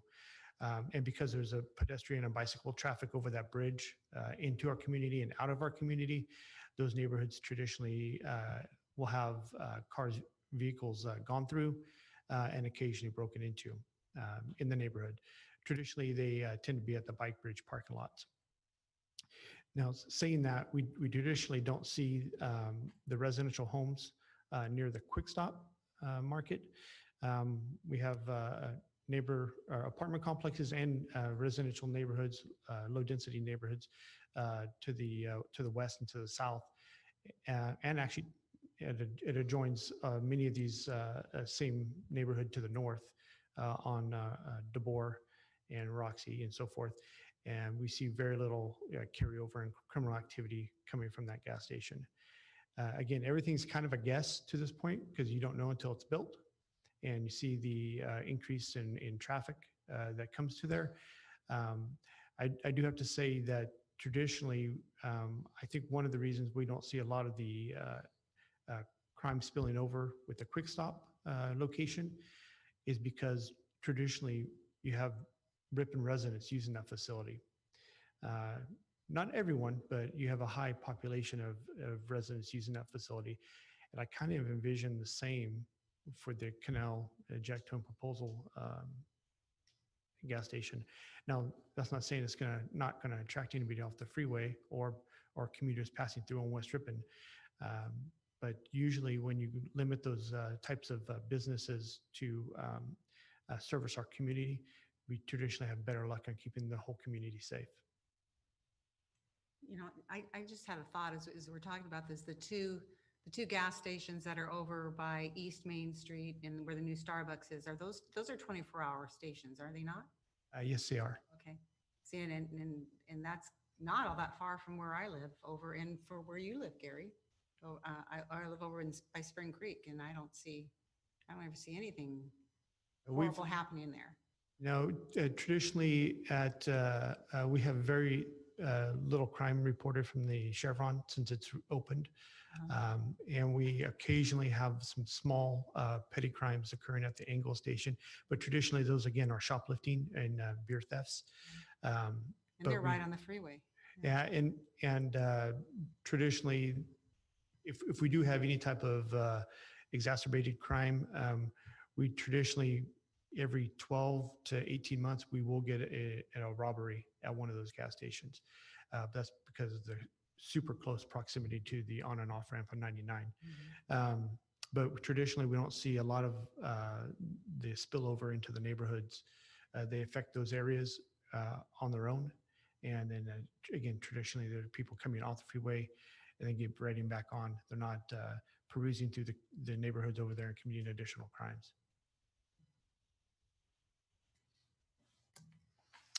Other questions?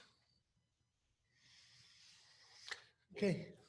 Ken, have you heard of any other complaints from neighbors near the Quick Stop Market there at Jack Tone and West Ripon, just in terms of activity, noise, other disruptions to has anything filtered through City Hall that you're aware of? No, so I mean, code enforcement wise, no, we would deal with like non-criminal activities of noise or anything like that. And we've nothing from Quick Stop on that. I think the police department's probably got the most contact with them. He said they try to keep a positive contact with them, but if there's any crime that's happening, it's like shoplifting, and that's through the police department, not any of the other code enforcement. So no lighting or glare issues there or noise or anything like that.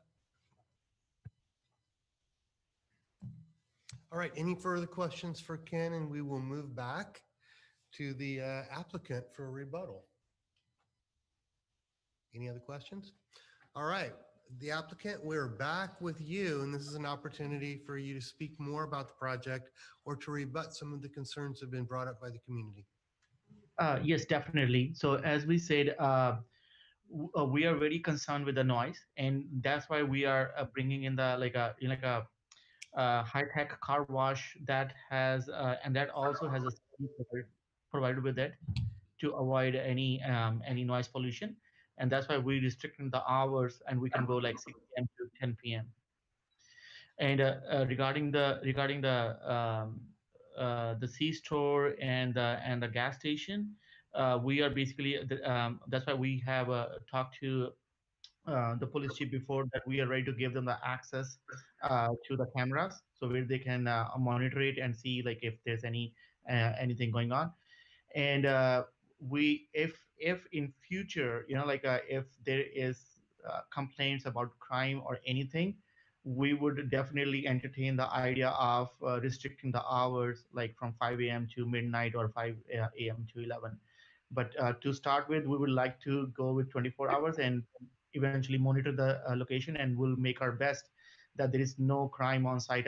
So we have more presence and more lighting plan that does not disturb the neighbors, but at least make it safe for the community. Okay, that's it. Any more questions for the applicants?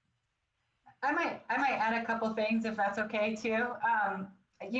So just a reminder, I know you're fully aware of the 24-hour topic is the only reason that we're even applying for a conditional use permit. All uses on the site are fully permitted within this zone district. And, you know, we've done many gas stations and C-stores and car washes across the country, really. And I am very aware that gas stations specifically can tend to be a not in my backyard sort of topic, but they're absolutely a necessity to communities and are allowed in this zone district. And these guys, I mean, they're specifically designing a lot of features into the site. And I mean, every time we sit down at the table, they just keep upping the ante and bringing in these tenants that we've been really impressed with, and trying to really incorporate some design features to make this something unique and special for the neighborhood. I mean, you wouldn't see, they mentioned a couple of them before, but you wouldn't see Tesla or Tommy's Car Wash interested in this site if that was not the case. And, you know, the electric vehicle charging specifically, they're trying to provide a service here to the community that, you know, as the vehicle fleet evolves, you know, to electric vehicles, they're providing a service to the community that maybe doesn't exist yet. And, you know, they're not just focused on the passersby only. This location isn't right on 99. So the intent is to provide a nice, you know, neighborhood type project. And also just a reminder, if you review that section of the code, there are quite a few, as far as if I was a resident, there are less desirable uses that could be permitted truly uses at the site, including adult businesses, adult auto repair, which just around the corner, Les Schwab. I mean, those impact drills are not quiet. And I know, I'm sure they had a noise study as well, but the uses proposed here are significantly less noise. We could have fit multiple drive-throughs on the site, which would have had much higher traffic impacts potentially to the neighborhood. So, you know, we feel that this is a good use for the mixed-use zone district, and we really tried to incorporate some design features that we feel, you know, are going to be a benefit to the neighborhood. And then I might just on the real estate side of it, just and related to COVID, I think one person or maybe two in there mentioned life working at home, you know, with COVID, and, you know, a lot of us are facing that challenge, myself included, obviously. But I mean, the bigger thing here too is, or another thing to think about is the economic unknowns that we're all facing here today. And I mean, in this day and age with the unknowns, we have a lot of clients and developers and retail tenants that are walking away from deals, and they're not building right now. And, you know, these guys are trying to build something to spur some growth in Ripon and provide some jobs for this neighborhood. You know, and that's something that I wouldn't lose sight of either. It's important to keep a focus on that, especially in this day and age. If you have the potential to bring some jobs to the community, I would think that's important.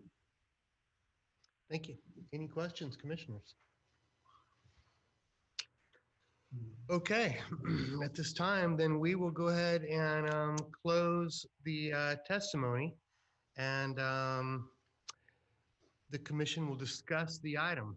No further public testimony can be taken, except the chairman may request answers to questions from the commission. Commissioners. Well, I'll jump in, I think, with what some of us are thinking. I think 24 hours is a huge red flag. I think it changes the fabric of the lives and the people and the lifestyle of that neighborhood. I mean, like I said, you're going to have people in the mornings when they take their daily walks, they're listening to vacuum cleaners, and they're going to take their evening walks and they're going to be listening to vacuum cleaners. They're going to be seeing a 24-hour business run. There's going to be no peace and quiet when they leave their homes to enjoy their neighborhood that they've invested in, like they said. So I'm fully open to listen for the end of the meeting, but I think 24 hours is off the table for me. I, on the other hand, have a different point of view. I've had a lot of people in Ripon talk to me because they don't understand really what commissioners do. They think that we bring businesses in. And I've had a lot of people talk to me and say, I'd really like to see a high-end car wash in this town. Why don't we have it? So I hear that a lot. And I since my business is in Manteca, even though I live in Ripon, I use a car wash there that would be similar to what this is, where they're recycling the water and, you know, and it's a great operation. So I am totally for the car wash. I think once it's there, I think the people of the community will love it. I think having a gas station there is a great idea. You've got your Tractor Supply, you've got Les Schwab, you've got Boat Country. You have, you know, just a lot of people that are going to use a community gas station. So I am definitely not opposed to the car wash at all. I'm very much in favor of it. So I just talking to people in the community and what's going on, I definitely would agree with it. Well, again, like I said, I'm not disagreeing that I don't think it's a great, what do you call it, addition to our city, but being 24 hours has a lot of red flags, and I think changes the lifestyle for those people that live in that area.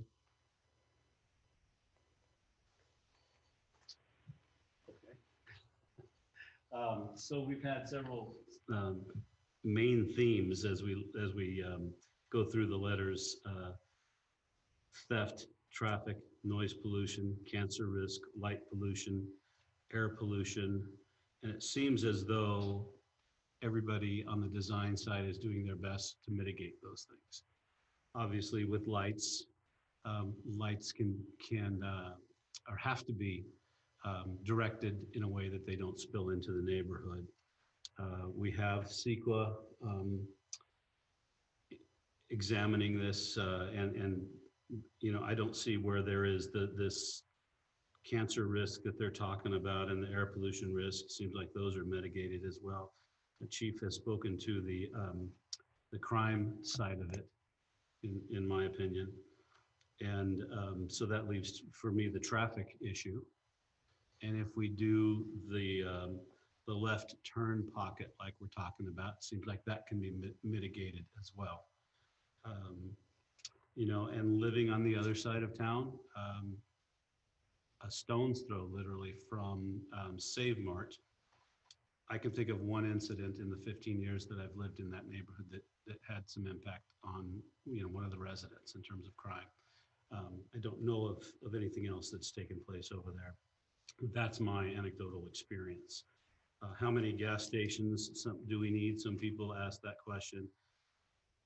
That's a business model. That's for them to decide as far as an investor goes, as far as I can see, because there are many uses that could be put onto this lot at this point. So to me, I think JJ's point is, you know, is maybe for me the critical thing. Is 24 hours okay? Is that too much to ask a neighborhood to bear? I was looking at a chart that talks about decibel levels, and because I'm not an expert in that area, but I see that 60 decibel levels is the equivalent of a conversation in a restaurant, office, background music, air conditioner unit at 100 feet away. That's 60. Now 70 is significantly louder than that, and 60 is half as loud as 70. So it's a big jump in that scale, according to this IAC Acoustics website, iacacoustics.com, if anybody wants to look it up. So it seems to me that somewhere in that 64 level is not going to overwhelm anybody at this point. But again, you know, I mean, I think that we're open for discussion as to whether 24 hours makes sense.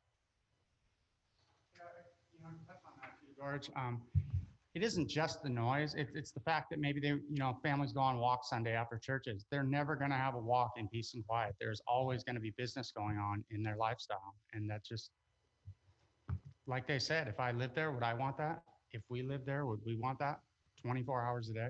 Never to go on a walk and not see people that don't live in your neighborhood?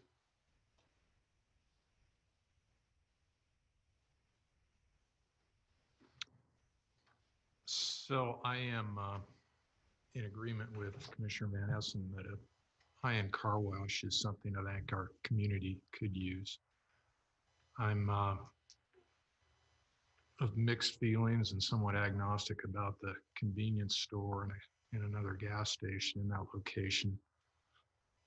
Personally, a litmus test for these projects, or any project, is in 20, 25 years, should I still be around? And that's a big question, but am I going to look back and say, that was a good decision. I'm glad we allowed that project to go forward. That's a good use for that location. I have some questions about this one. There are other businesses that I really like in that project, and I think are positives for our community. It's been identified in numerous letters and in conversation here.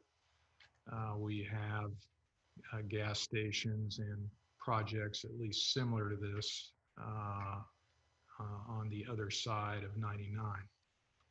And introducing this to that neighborhood, again, I'm not sure that's a net benefit or not.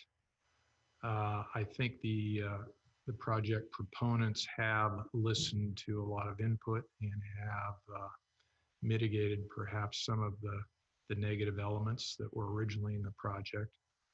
But like Commissioner West, the 24-hour element, that's, I think for me, a bridge too far. I will likely vote in opposition to this project if that's going to be a condition of the project. Thank you, Gary. So back to one of my earlier statements in the statement from the Galloway representative. I'm sorry, I didn't catch her name. Apologize. That is the only thing really at question here, the 24-hour aspect of this. Do we have the ability to say, no to this project otherwise? So in your staff report, as with every staff report we do, there's required findings. In a staff report, you have to make the required findings in order to approve a project. So there's 6 of them in here. I believe there's 6, yeah, 6 of them in the staff report here. You have to be able to kind of go through each one of those and answer yes, that you've made those findings for a project. If you are in an inclination to deny a project, you have to state which findings you cannot make, and state that as a reason for denying a project. So they're all laid out here in the staff report, and that's for the commission to determine. To deny the project entirely, not to not grant the 24-hour conditional use permit. Right, that's to deny, if you're going to deny a project entirely on it. Now, obviously, like I said, you guys can probably work with the applicant here and see if there's some middle ground. That's up to the commission and the applicant to answer that. I'm not going to answer for them. So, but if you are inclined to deny a project entirely, you have to state which of these findings you cannot make. And the findings are on what page, Ken? On the 3rd page of the staff report, it's still onto the 4th page. Excellent. Not sure where on the fancy computer they are, but. Okay.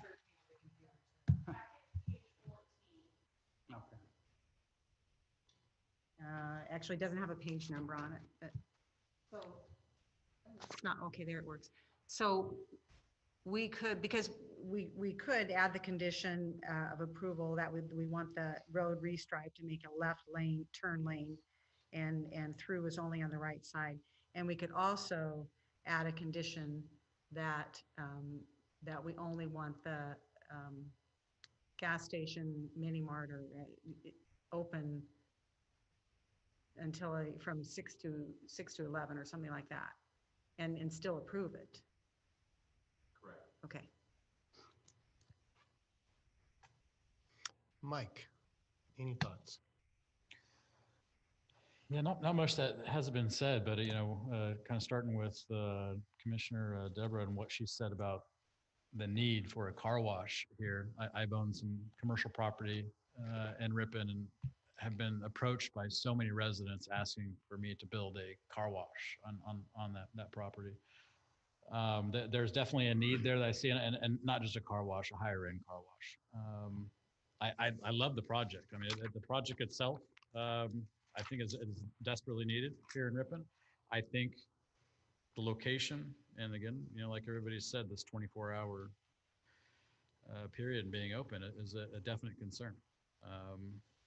What was, if this project was tucked back over by boat country, maybe I feel a little bit different, but right across from that residential neighborhood, being open 24 does have a big concern, for me. And I like what Gary said, and being able to step back and picture myself 20 years down the road. And if I can be, happy, saying that I approved or declined, or actually in this case, I wouldn't be doing either, but, being in support of it just personally, I do have some problems with that.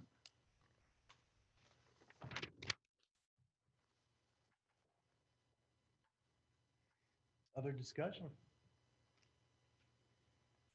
I think without the high signage issue here, it does lend itself more to a neighborhood gas station than people aren't going to see this necessarily off the freeway. I mean, they might if they look to the right and they're at the top of the off ramp, right? But for the most part, you're going to see the opposite side. You're going to see Love's and Flying J and all of that, right? I think that's the direction people are going to head in general.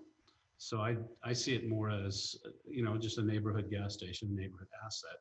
In that, somebody asked whether it was an asset. I do see it that way. So, and I have been asked many times about a car wash here in town as well. Drove to Manteca to have a car wash just today. So I know the feeling. Deborah. Are you wanting a motion? Well, I think you were working on it, and maybe we should talk through it as you put it together. Well, I personally don't have a problem with the 24 hours, but I think that's not going to pass. So I would propose that we approve the Galloway and Company Inc. conditional use permit, changing the hours for the gas station to run from 6 to 11. Are we comfortable with that? And then the tentative parcel map, and then also add the condition of approval to restripe Jacktown Road to make a left turn lane all along, and all the through traffic would go to the right side. I guess I'm just curious with that. I mean, I'm not car wash at 6 a.m. I mean, I'm not a noise expert at all. George, you were kind of reading about it, but I mean, is that going to be okay for people? I mean, are they going to be hearing vacuum cleaners every single morning of their life at 6 a.m.? No. And at 10 o'clock at night? No. Or 9:45 at night? No. I mean, I'm just reading what this website said. It doesn't sound like it. It sounds like it's mitigated to, what did he say? How many feet? 40 feet? It's mitigated 45 to feet, it was going to be 64. So, and they're 180 feet. Okay. So Is it 180 or 118? I thought he said 180. Okay.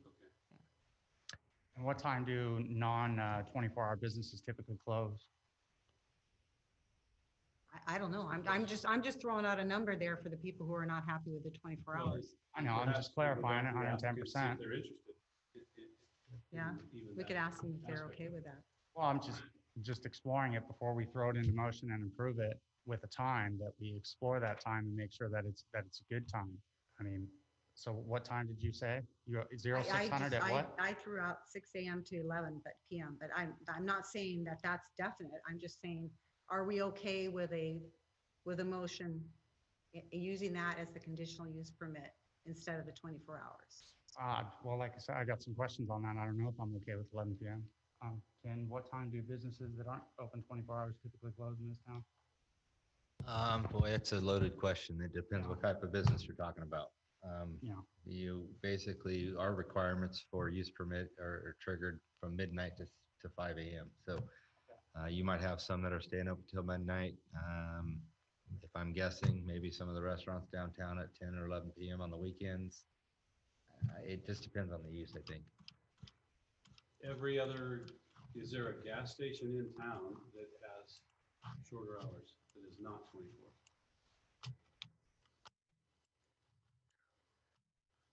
Not any that I can think of. I'm just Yeah, trying you to- know, it's like I said, the two that are over there by East Main Street, that's not that far. They're right by homes there. They're across the street from homes, and there's not an issue with it. Yeah, I mean, those have been here since a lot of us were in diapers. I mean, we have Well, a chance. I We have a understand. chance here to not let something become I worse. understand that they've been there that long and they've not been an issue. So I'm not certain why we're so uncomfortable with a new one coming in. Well, is it more so the car wash than it is the actual gas station itself? I mean, is it that we should shortening the hours of the car wash? Well, the car wash is not going to run 24 No, hours. I know, but even 11 o'clock or 6 o'clock in the morning, those are some pretty long hours for a car wash. Where there's, potential more traffic because they're coming in for that. And maybe some noise as people are on their walks, if they're outside of that neighborhood there and walking along Canal or on Jack Tone. Again, throwing it out for consideration. Don't mean to overcomplicate it. Most car washes seem to close around 6 p.m. to 7 p.m., depending on the length of the day. That's what my thought was when referring to like Modesto, is that they close at 6 or 7 p.m. And I would think that would be proper in this town as well, if that's what surrounding areas are doing.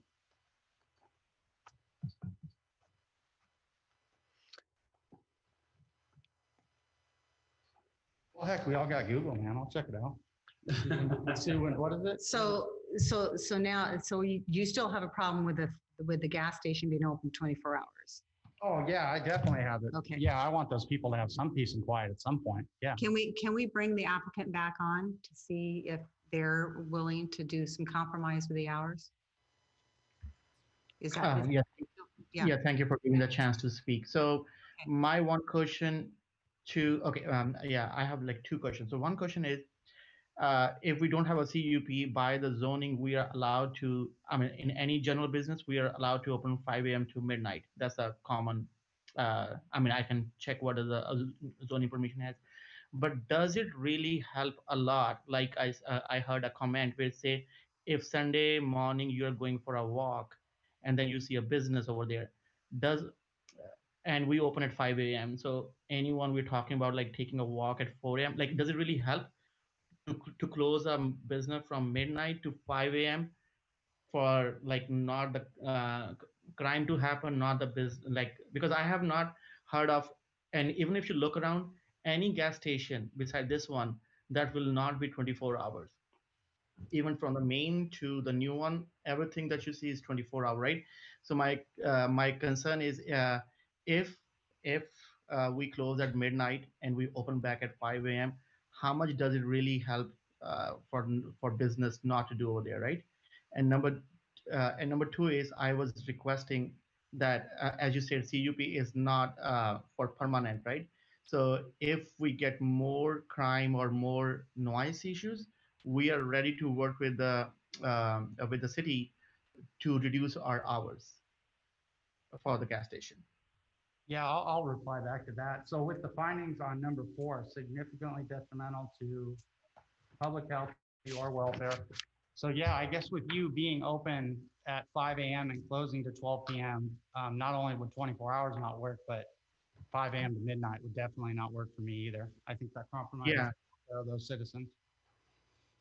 And the zoning does not, I understand that the 24-hour is a concern, but so what timing are we talking about? Because this would be the one off gas station that will be not even 24 hours, but if it won't be even 5 a.m. to midnight. So very restricted hours for the business to survive. Yeah, I know, and you have to think about money, but what we have to think about here is the welfare of our people. I agree. So what timing I was asking, are we proposing? Well, I didn't get a chance to look it up, but it seems like most car washes close at 6 or 7 p.m. off the top of our heads. So your car wash is okay. We can in summer we can close at 7 or 8 p.m. and in winters we can close early. It depends on time. We don't, because anyways, like after 8 p.m. or 9 p.m. There are not many people coming in for car wash. So we are ready for to restrict the timing for the car wash. But our main concern is the gas station, because that will be one unique gas station in the whole area that have very, very restricted hours. yeah, I think both we need to have a discussion on as a commission. Any other? Food allowed? You guys know like how much timing should be there for? What's that? Does anyone know, like, according to the zoning code, what hours are allowed if we, Ken, could you answer that question, please? if it's not 24 hours, then according to the code, what is allowed? Ken will respond. Yeah, according to the Ripon Municipal Code, business hours, any business can be open until midnight without requiring a use permit. Yes. Okay. Between midnight and 5 a.m. is when Right. you have to issue a use permit for those nighttime operations. That's the same. So we have businesses at other places, like not the gas, like I'm talking about the quick service restaurant. So so if we don't need the conditional use permit, then we are allowed to open 5 a.m. to 12 at midnight. So I was asking if would that really help the community? I guess I'd like to afford you the same as any other business that that area is doing, and which is 9 p.m.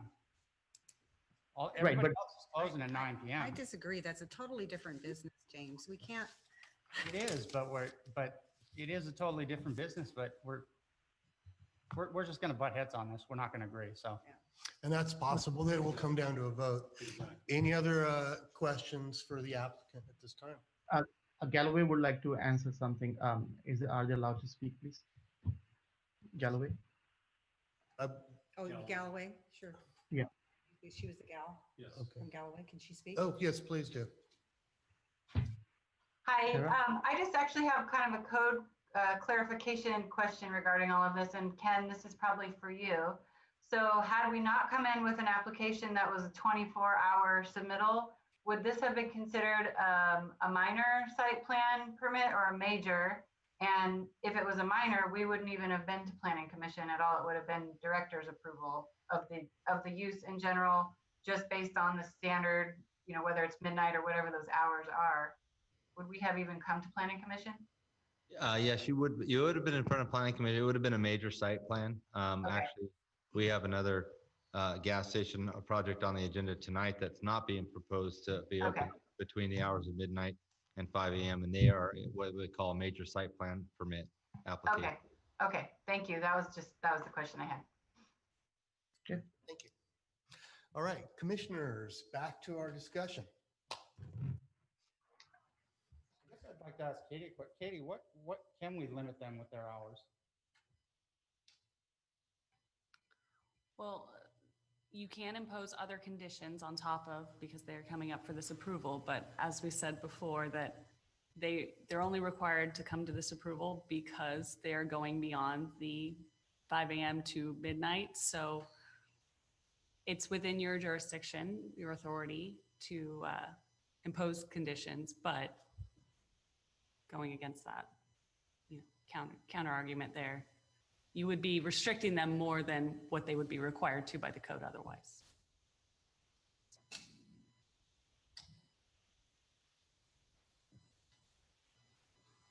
I guess to add just a little clarity to that as well as if you're having issues with the 24-hour operation, you can restrict some of the business hours for that, but not beyond what the code allows for them to be open regularly. So if you're having issues making the findings because you think they are going to be detrimental to the health and public welfare, that's just more of a flat out denial of the project. So you either vote against the project and state your reasons why you're doing it, or come up with some reasonable hours of operation for the conditional use permit. So the proponent also mentioned that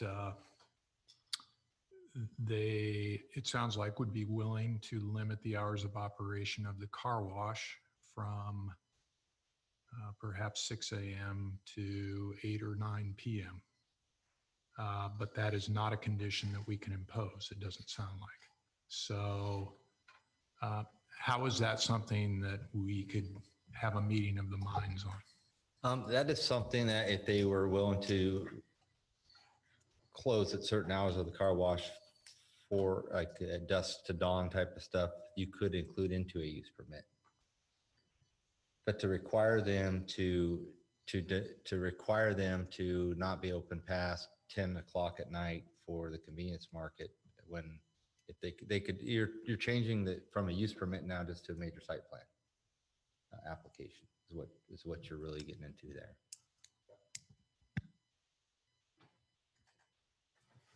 I do like that the applicant was, willing to work with the timing on the car wash. I definitely appreciate that.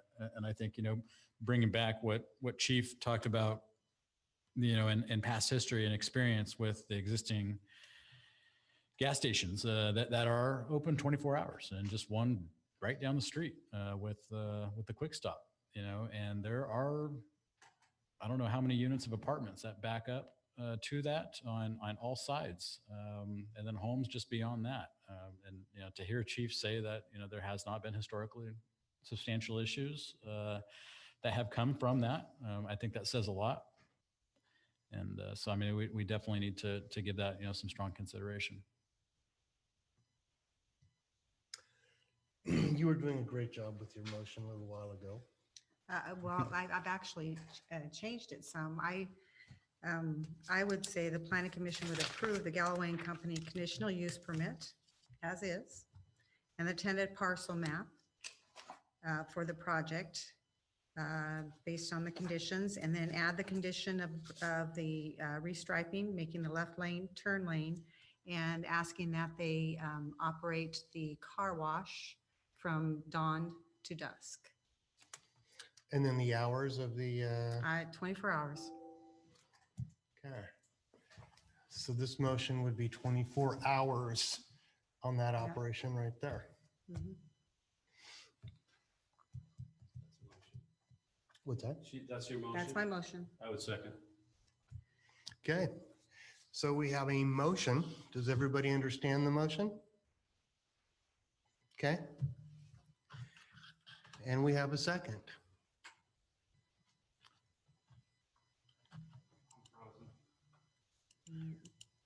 He has to click on vote. Actually, I'm not able to do the vote. It's not Yeah, working. The mover has not come up. They may have just gotten tired, sorry. Do you need me to start the vote? Yeah. Oh, there Okay. it is. Okay.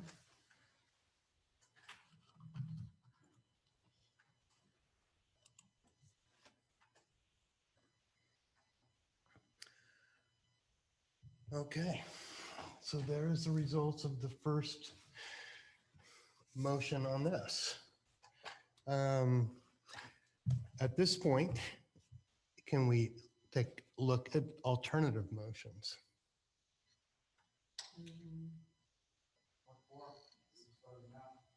We voted no on the motion that was before us, but I don't believe that closes our opportunity to continue to look at this issue and look at further motions.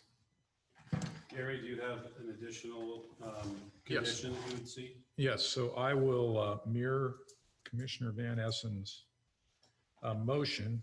The one modification would be that the gas station and convenience store operate between 5 a.m. and midnight. May I add one small addition to that? That they would provide the landscape hedge and attempt to ensure that evening lighting of signage on the canal side is not disruptive to the neighborhood. That's all right. Yes, I agree to that addition. And JJ, is there something that would make it acceptable to you? Is there another condition, or do we take a vote based on Gary's and then give more? I mean, in regards to the car wash, I guess I'd like to know what regular car wash hours are, but you know what? I'll meet you guys in the middle. It isn't open 24 hours, so I'll meet you guys in the middle. All right. So we have a motion on the floor. Do we have a second for that motion? Can we clarify? It's 5 a.m. to midnight? Well, the car wash is different. Right. We already said the Car wash dusk to dawn. What's that? We already said the car wash was dawn to dusk. You getting upset over there? Yeah, we already said that. Yeah. All right. That was part of Deborah's original. And then you're saying gas station 5 to midnight. And you're adding signage shielding from the neighborhood. Is that correct? That's for you, Dave? Yeah. Okay. Yeah. And Kenny's Okay. Got one other point of clarification we'd like with the motion on that too is you're talking about the convenience market being shut down from midnight to 5. However, gas pumps can still be open for someone coming in paying with a card. Fair enough. So that aspect of the business is that would be a 24 operation with the gas pumps itself. The convenience market's just shut down. That's acceptable. All right. That's a motion then. That roundabout is a motion, yes. Mitzi, do you have all that? Did you get that, Mitzi? We need a second. Do we have a second on that motion? I would second it. Okay. I don't know if I can reset the vote on this. I think we have to do a manual. Starting your vote again? I believe so. I thought it was already voted. Okay. Is there still discussion? No, taking a vote? Well, yeah. I mean, typically a commissioner would ask for any other discussion. I mean, limiting those 5 hours from 12 to 5. I mean, I think that goes against what JJ's argument of or opinion of being able to go out and walk during those times and that it was going to disrupt. No one's walking between, midnight and 5 a.m. Not too often, at least maybe from 4 to 5 in the morning. That's the only time I'd see people when I'm out early. I just think, limiting this kind of project, we might as well just decline it altogether because they're not going to move forward with, he's already pretty much clearly stated that he's not going to move forward, or at least my opinion. I thought, by limiting his hours, I just don't think that we're really achieving much by limiting it from midnight to 5 a.m. I just don't see the reasoning in that. And I would tend to agree. Hold on, we already voted on that part, right? This Uh, thing is not going 24 hours. Well, then what was the no vote that we had? That was not carried. Are we still discussing if this thing's going to be open for 24 hours? We're on our second motion now. Mitzi, do you have that motion? Are you? Right, but what he's talking about is going against the first motion that was made. Am I wrong? Commissioner Garcia is expressing disagreement with the logic behind the new motion and the limitation of a 24-hour operation. Just don't see what this commission is trying to achieve by doing that. Well, I think you're still giving them the business opportunity for the gas pumps to run 24 hours. So they're still gonna have that revenue. What they'll lose would be the people that maybe want to run into the convenience store for coffee or something to eat on the way to work. All right. So, We're short one vote. okay. Who has not voted yet? Looks like James West has not submitted a vote. Okay. Okay. All right, so the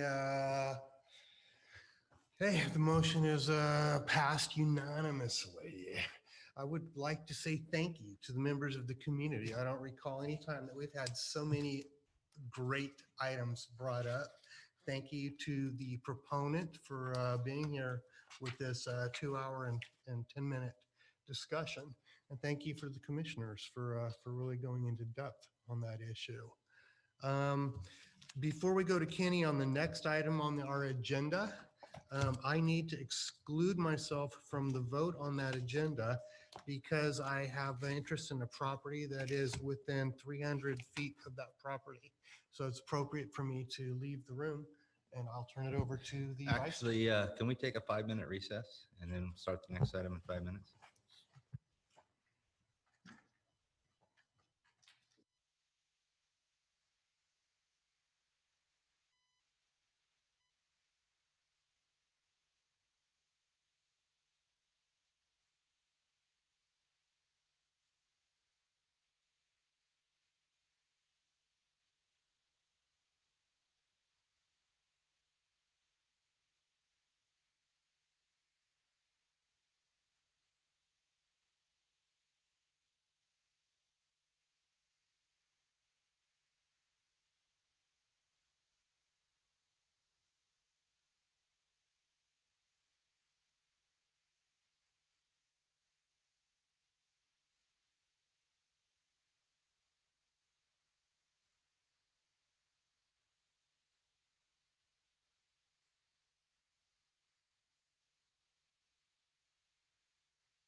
Very good. We'll call the meeting back to order here, and we have agenda, what's our agenda number, item number here? Is this 2-1? No, this is 1.2, Black Orchid Brewing Company. Yes, thank you, Mr. Vice Chair and fellow Yes. commissioners. This is a public hearing for this item as well. Dan, perfect. Thank you, Dan. The request is for a conditional use permit here in front of you this evening to improve and add on to an existing space in order to construct a microbrewery and tap room in the downtown area. The parcel is located at 219 West Main Street in the C3 or Central Business District.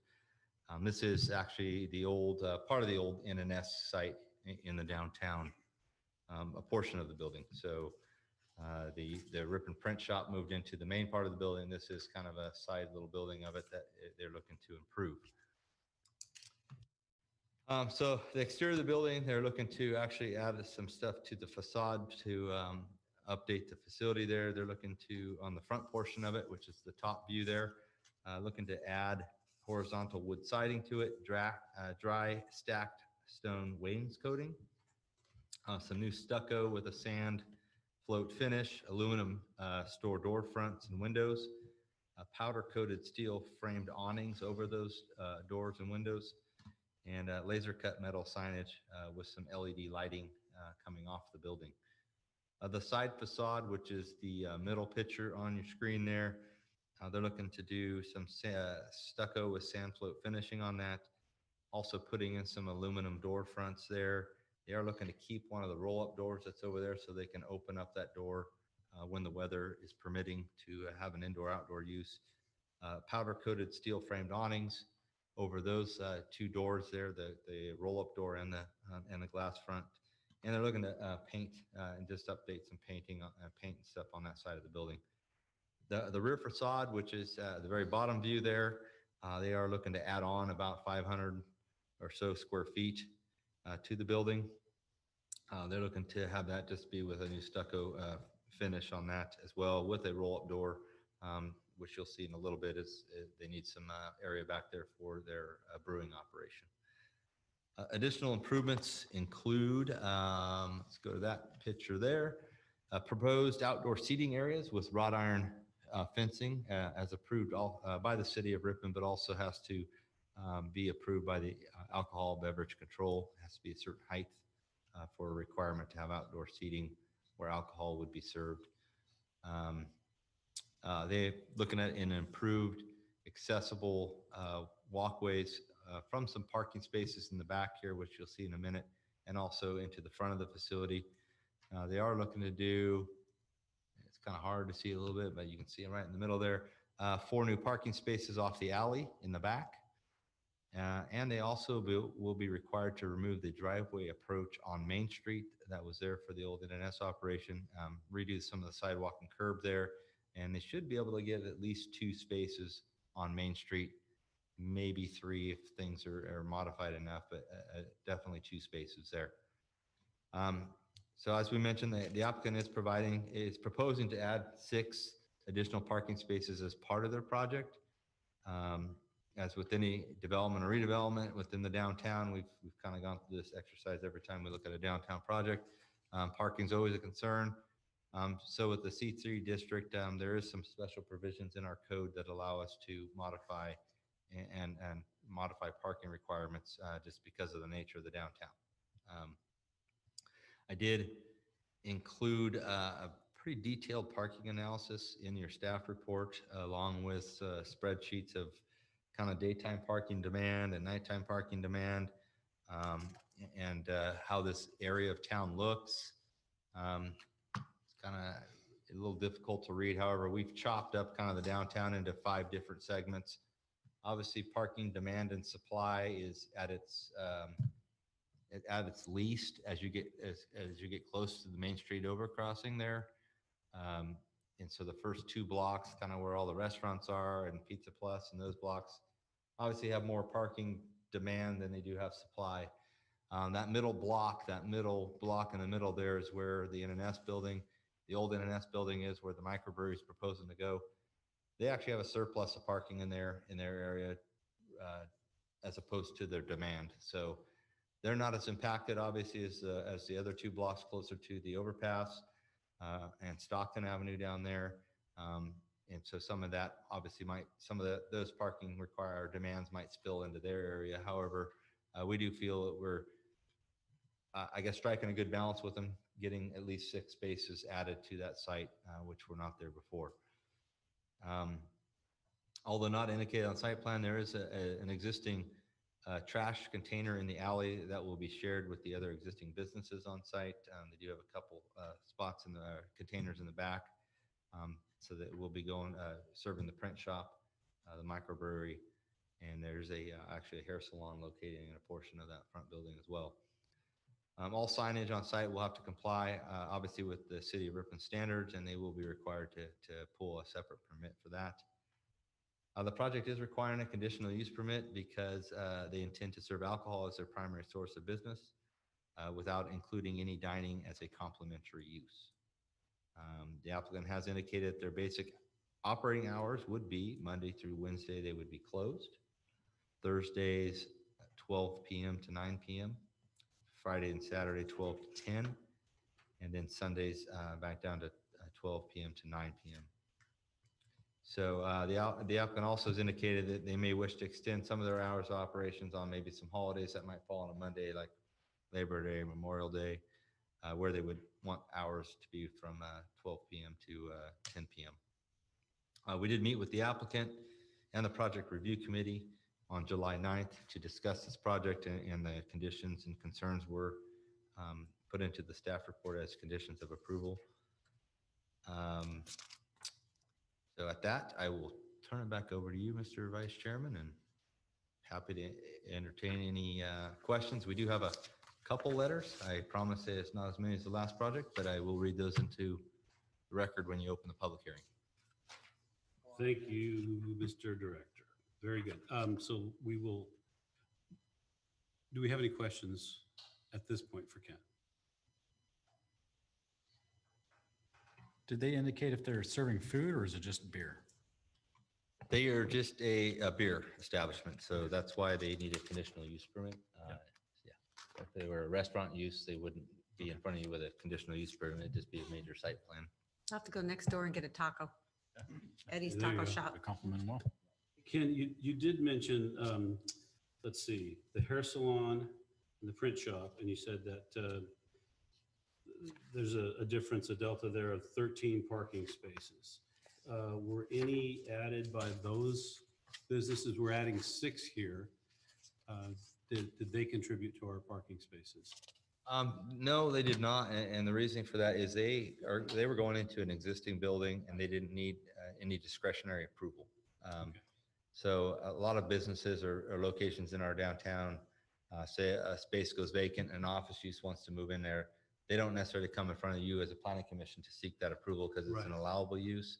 So we don't really get a shot at trying to improve some of those situations when they're not in front of us for discretionary approval. We can't put conditions of approval on a project that didn't come here. So we worked best as we could with the applicants to get as much parking as we could, which we do feel benefits their use.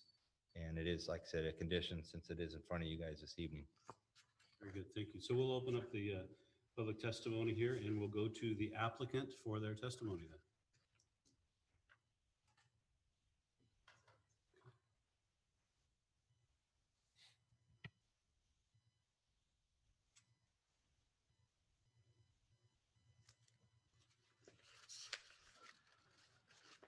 All right. Hello, can you guys hear me? Yes, we can now. All right. Thank you very much. So thank you for taking the time to listen to us and have us here. We are a family-owned business. Joffrey is my brother-in-law. He's the head brewer. We're partnering with my wife, myself, and our parents of Joffrey and Tyann. We'll be hopefully opening the craft brewery and tasting room in the city of Ripon, hopefully. We're very excited about this project. We're expecting it to be a family and pet-friendly establishment where people can come in and just socialize and interact with each other. Currently, anybody that wants to go to a brewery or some type of location like that has to drive out to Lodi or Modesto or Ceres to enjoy that. So this would bring something local to the city of Ripon that's not currently there. So with that, we expect to have local residents just have somewhere to hang out and social, as mentioned. We are planning on partnering with local vendors and local food growers to help in our brewing aspect as well, to put some of those local ingredients into the beers, such as almonds for the nut brown almond ale with roasted almonds, oranges for the orange hef, and cherries for the cherry blonde ale, and amongst other ingredients. Joffrey has been a chef for a long time, so he knows how to use those ingredients and source them and make those flavors come out in our different variety of beers. And, you know, we're just hoping to get the approval from the city to move forward with this. Let me move backwards for just a minute, if I could, and have you give us your name, maybe a little bit your background as well, if we could, and where you're based out of. Yeah, my name is Henry Penado. Penado is the last name. We are based here in Manteca. We live in Manteca. We've been living here for the last 7 years. So we are just about 10 minutes away from Main Street in the proposed location. My background has been in the corporate business, in security, and now in the service industry, doing human resources for the last 8 years, I believe now. And then Joffrey Roberts III, he is the head brewer. He's been, as well, he lives here in Manteca with us, again, 10 minutes away. He currently has a full-time job working in Pleasanton as a chef, and he's been cooking for 18 years. 18 years. Very good. Do we have questions for these gentlemen? Kind of disappointed. There's no samples here to. Why Ripon? You know, again, we've been out here in the city of Manteca, and if we want to go have something like this, we have to drive out to Lodi, Ceres, Modesto, and we want something local. A lot of the people that live out here are commuters. They don't want to have to drive a further distance to just have something local where they can hang out that's family friendly and pet friendly. And Ripon's a nice community. We love the Main Street area down there. We've been to Pizza Plus many times. We've been down to eat these tacos, brothers down the street as well. So we feel that we can bring in a good partnership with those local businesses and have a great partnership with them. Well, considering we're here to discuss the use permit for alcohol, I mean, how long have you guys been in business, or are you guys distributing through retail outlets, restaurants? What are you currently doing? Right now, we've been home brewing. Joffrey, it's been actually together. We've been home brewing for the last 10 years. Yeah, at least 10 years. Just home brewing for home consumption. Within the last 4 years, I believe, we started participating in some of the festivals, like the Modesto Beer Festival. We've done some fundraising for some of the schools' baseball programs and football programs. We've partnered with the Manteca Food Bank and had a fundraiser for them as well. Just a bunch of different festivals. Lodi at the lake was one of them as well. So we've been just home brewing. Until we get a building, we can't actually apply for the ABC license or TTB license. So we're not distributing anywhere right now. It's a big step for you guys. Yes, sir. Yes, it is.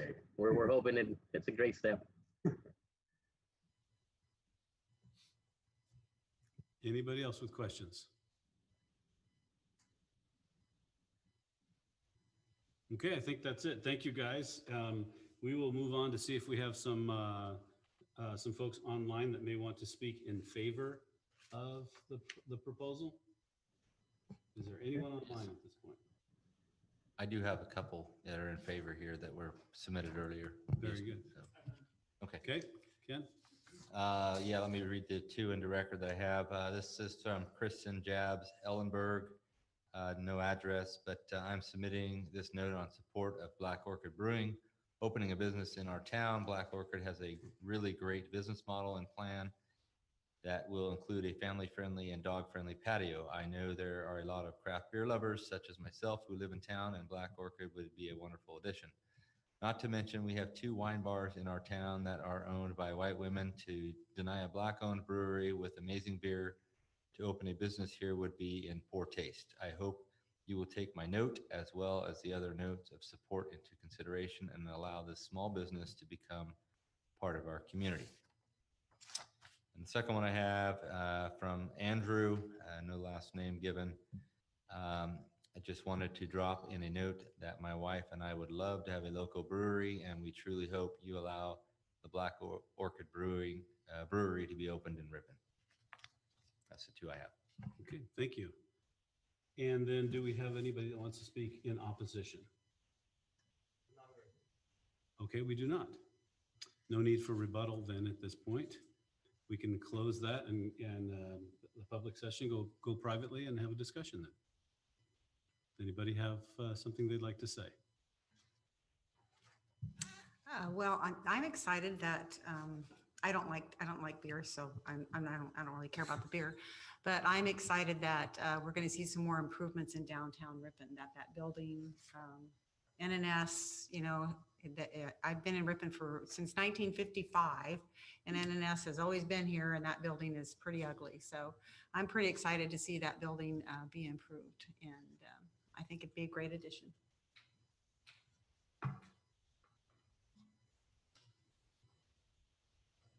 I would second that comment. I like the idea. Again, I'm not a beer drinker. No. But my 2 boys love it. It'd be cool to have a place to take them. Yeah. Go downtown. So I've been in the craft beer industry for a little while on the professional side, and it has, you see what, you go into some of these little communities that have these little brew pubs, and they're vibrant. You know, they really attract quite a few people. And I think a project like this will just complement the other ones around them, like the tacos you said, Deborah. I think, and especially you nailed it too, Deborah, with walking by there. I walked it today, going over to that new ice cream spot, and that little area right there could use a little lipstick on that. But and what's been proposed here, I'm excited. I mean, personally, I think it'll be a great addition to downtown. I think it looks beautiful.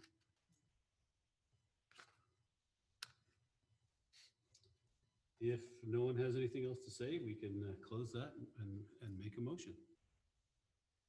All right, I will make a motion. James is giving me the thumbs up, so that's good. I will make a motion that we approve the Black Orchid Brewing Company's conditional use permit based on the findings and subject to the conditions of the staff report. I'll second that.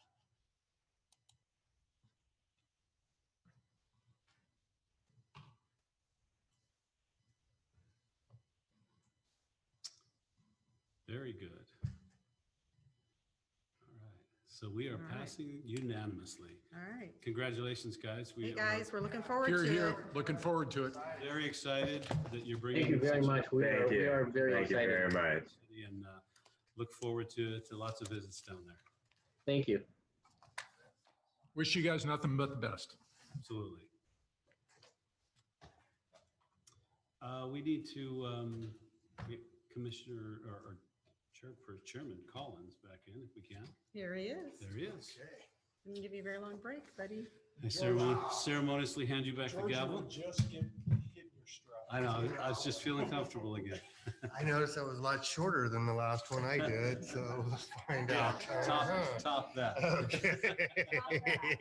That's all right. Ken, we have one more item on our agenda tonight. 2 more. Thank you. Guess you're ready for it. Welcome back, Mr. Chairman. Thank you, guys. And let me just introduce the staff report into record on this one. The request here is for a major site plan permit to construct an approximately about a 9,000 square foot gas station facility consisting of about 3,650 square feet of convenience market with a 2,400 square foot limited food service drive-through and about a 2,800 square foot fueling facility, which would have 6 pumps or 12 fueling stations since they're double-sided. all on 1.09 acre parcel. It is located at 112 West River Road, and it is in the C1 neighborhood commercial district. It is on the corner, absolute corner of North Ripon Road and River Road. There's a little bit of difference here in these two projects. The reason this is a major site review versus a conditional use permit like the last one is the proponents here are not looking to be open past midnight with the convenience market or the pumps as well, because if the pumps were to be open after midnight or between the hours of midnight and 5 a.m., it would still be considered 24-hour business. So the convenience market, let me see if I can get to the next slide there. Dan, get it for me maybe. There we go, thank you.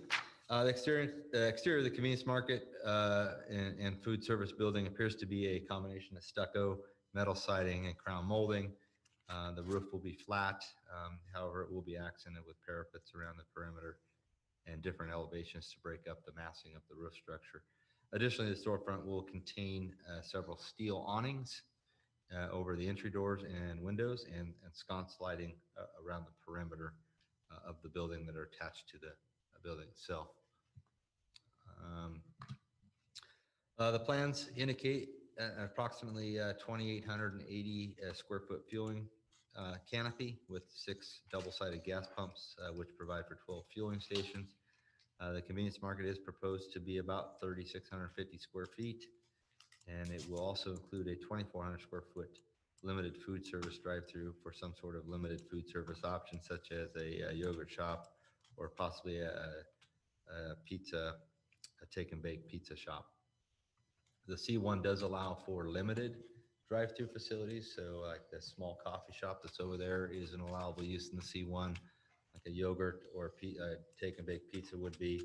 What would be excluded from a C1 neighborhood commercial district would be kind of what we consider your larger drive-throughs, like a fast food chain, like a McDonald's, regular Starbucks store, something like that. That would be considered not acceptable in the C1 zoning district, just because of traffic impacts in a neighborhood commercial district.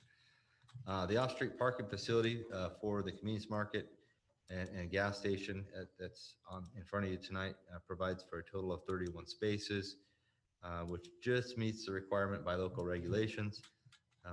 All the parking stalls, again, meet the city standards, and there's no bike parking spaces shown on the plan. However, they will have to comply with providing bike parking pursuant to the municipal code. Access to the site will be served by 2 existing commercial driveways. They're already installed out there. One located off of River Road, and the second one is off North Ripon.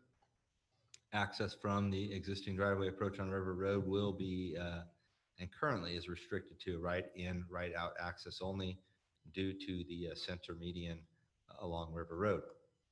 Appropriate restricted movement signs have been made a condition of the project, which will include signage at the exiting point of the driveway. And also we do put signage out in the median island that kind of points them in the right direction so they don't get headed the wrong way.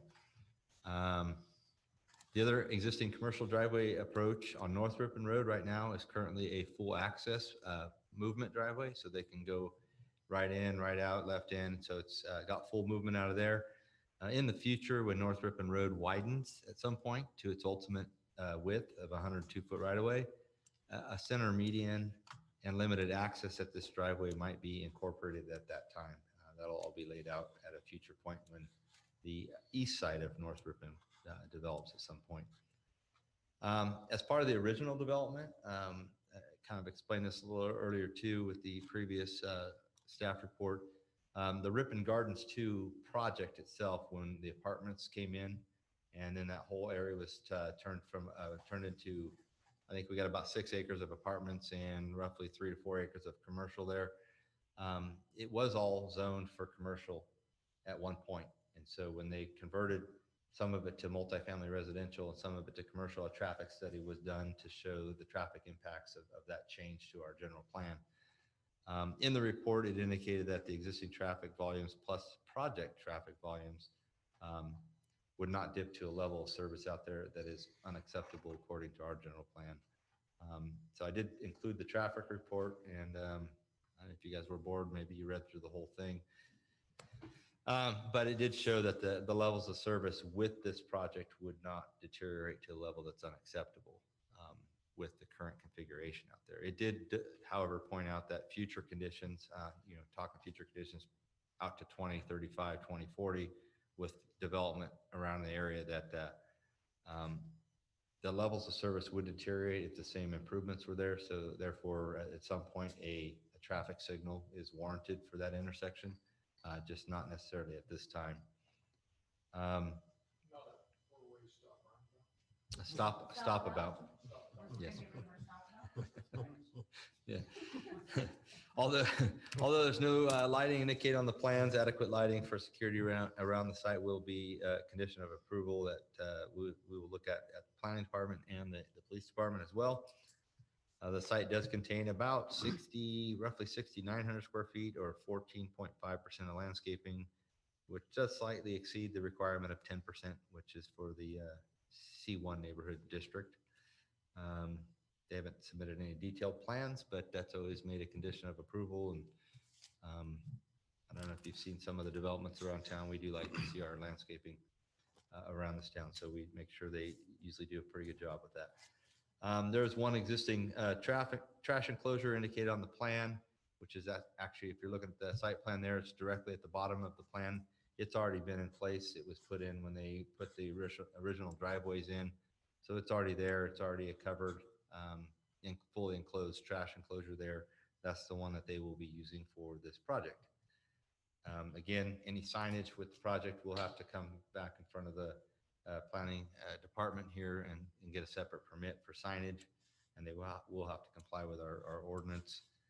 I did talk through why it's a major site plan, is they are not anticipating being open at all between the hours of midnight and 5 a.m.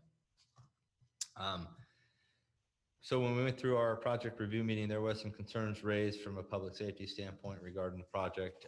So there's a couple conditions that the police department wanted to put on the project, and that is actually would provide and install one mesh wireless access point city security camera. Those are the ones that are located around town. Have roughly 80 of them somewhere in the community, maybe more.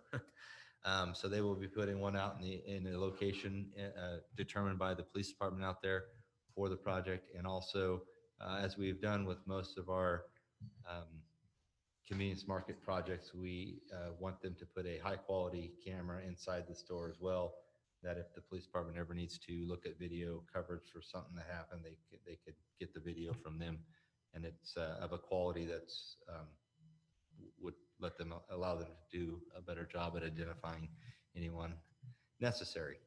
But even with these mitigation measures implemented, I think the police still have a few reservations, just kind of with the proximity, which I will let the chief maybe speak about if you have some questions. On July 9th, we did meet with the project review committee to go over concerns of the project, and all the concerns and conditions are included here for you. And I think that's about it. I will wrap up my staff report. Turn it back over to you, Mr. Chairman. I do have one opposition letter here to read into the record, and I do believe Dan has received one as well. So when we get to that point, I'll read it in. Very good. Commissioners, any quick questions for Ken this time? Hey, Ken, just out of curiosity, in your report, it says, traffic report also indicated at ultimate buildup of River Road and North Ripon, in order to deliver the city's minimum level of service standards, a conventional signalized intersection will be required. So what is the ultimate build out? What does that involve out there? So ultimate build out, obviously the opposite side of North Ripon Road will be built out. So you'll have a 4-lane facility on North Ripon Road, 102-foot right of way. It's basically the same width as Colony Avenue in front of Save Mart, 2 lanes each way, center median island.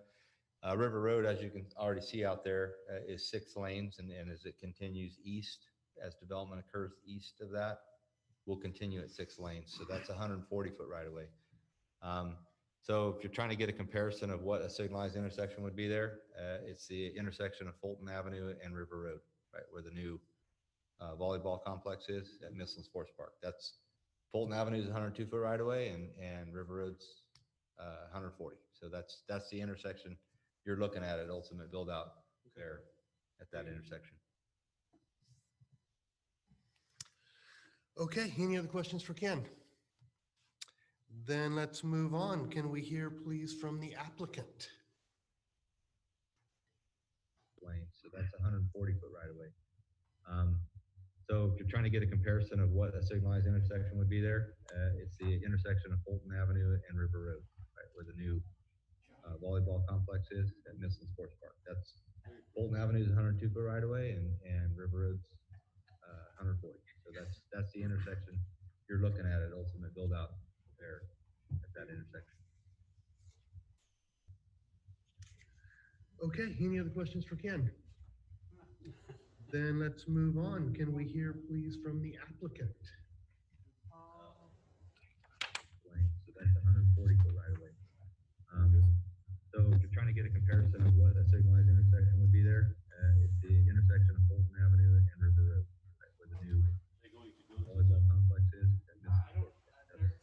Fulton Avenue is 102-foot right away, and River Road 140. So that's the intersection you're looking at ultimate build out there. Are we going to be able to communicate with them? Hi, this is Jag Singh. Okay, any other questions for Ken? Then let's move on. Can we hear please from the applicant? Yes, this is Jag Singh. I live in Manteca since the last 20 years.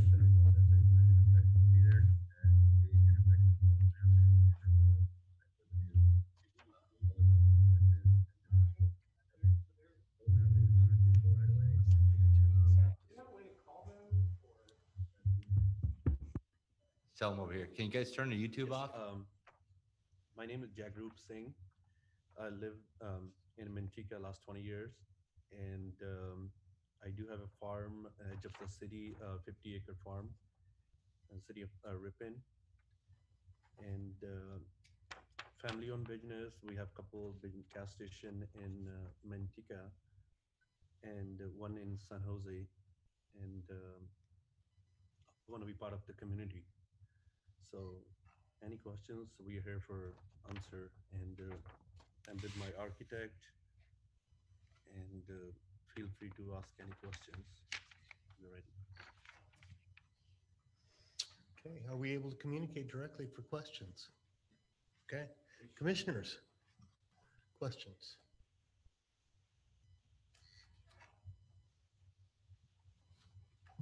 Yes, Mr. Singh, maybe describe a little bit more what you envision for the convenience, the market, the food operations that you envision for that.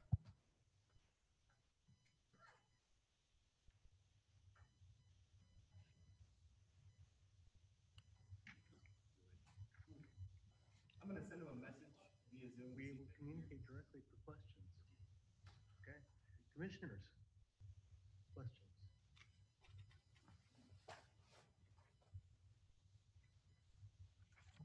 Yes, Mr. Singh, maybe describe a little bit more what you envision for the convenience, the market, the food operations that you envision for that. I think we had 10-second delay for the audio. Right? Yeah. So we're still getting our audio through the YouTube feed, and there's a bit of audio delay here.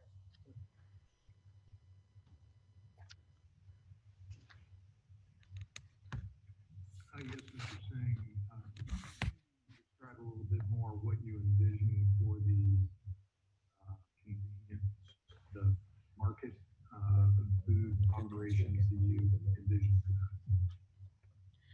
So I think Jordan's here with me, so he's gonna answer that question. Can you please answer that? Yeah. So they're looking to do a standard convenience We're still store. getting our audio through the YouTube feed, and there's a bit of audio delay here. I apologize again. We're having a little bit of audio issue on our end. Yeah, what Mr. Singh is proposing is just a standard C-store that you'd find at most gas stations, where they're going to offer snack selections and drink selections, any alcohol, which you guys are probably curious, would be limited to beer and wine sales only. And again, in compliance with whatever ABC guidelines are for that, and also with whatever the city guidelines are for that. And in addition to the C-store, he's also looking to develop a small food unit next to this convenience store that would offer, ideally what we'd like to do is like a small yogurt shop, but we're also open to doing pizza or something of that concern, just a light traffic food use.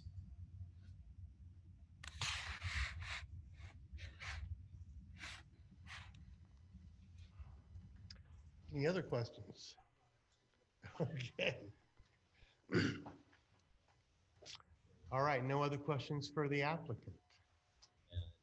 In addition to the C-store, he's also looking to develop a small food unit next to this convenience store. That So would let's go ahead offer and move on. ideally what we'd like to do And is there anybody that would like but to we're also speak in open to doing favor? pizza. Any videos in favor or emails in favor? Nope. Okay. Any emails in opposition to the project? Yes, I have one. I believe Dan's got one queued up too, so that we received. So mine is from a Marcia Clipple, 325 Clendenin Parkway. I'm a resident of Cornerstone, and I'm not in favor of a gas station at the intersection of River Road and North Ripon Road. I don't think there's a need for another gas station here in Ripon. Love's, Flying J, Chevron, and Arco are within a mile or two of this location. There are 2 additional gas stations near Starbucks, also 2 miles away. This will only add more congestion there next to the Fina restaurant, plus is not going to be a complimentary addition to the area. The strip mall there is very nice looking and nice businesses in there so far. A gas station on the corner will not be an improvement. It will also attract some undesirables to the corner. Let's rethink this. Thank you, Ken. Dan. So the email's from a Judy Ferreira, also uses the name Steve, 265 Travertine Drive. Dear Planning Commission, I oppose the building of the gas station on the corner of North Ripon and River Road, as it will increase traffic and noise in our area and decrease the value of our homes in the Cornerstone development. I'm also concerned about the number of accidents occurring at the roundabout. Our homes face the shopping center, and we do not need any more lights and traffic due to we have no sound wall or hedges to block the view. There are plenty of gas stations on Colony. Why do we need another one in a residential area? Please deny the building of a gas station. Thank you. Thank you. Any questions on those emails? All right, so it was, I hope that the applicant was able to hear that. Any rebuttals to the 2 objectionable emails we've received?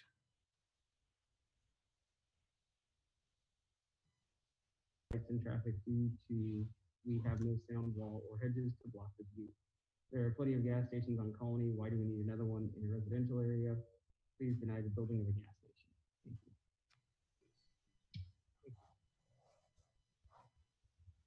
Any questions on those emails? All right, so it was, I hope that the applicant was able to hear that. Any rebuttals to the 2 objectionable emails we've received? No, we apologize again if we're slow in our responses, but I think we're still on like a 30-second to 1-minute audio delay. But we appreciate the neighborhood sharing their concerns, and we're committed to being a respectful and well-liked neighbor that offers a service to the community.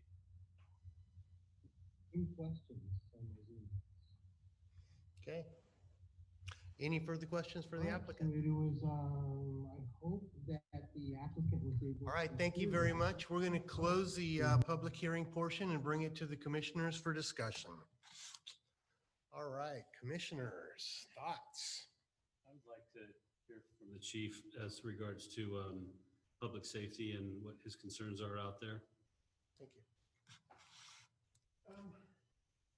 If I may, the applicant is taking care of some of the tangibles that we've asked or requested him to take care of. There's a few things that no matter how that are unaddressable, I guess you could say, with the concerns I have regarding public safety in that area.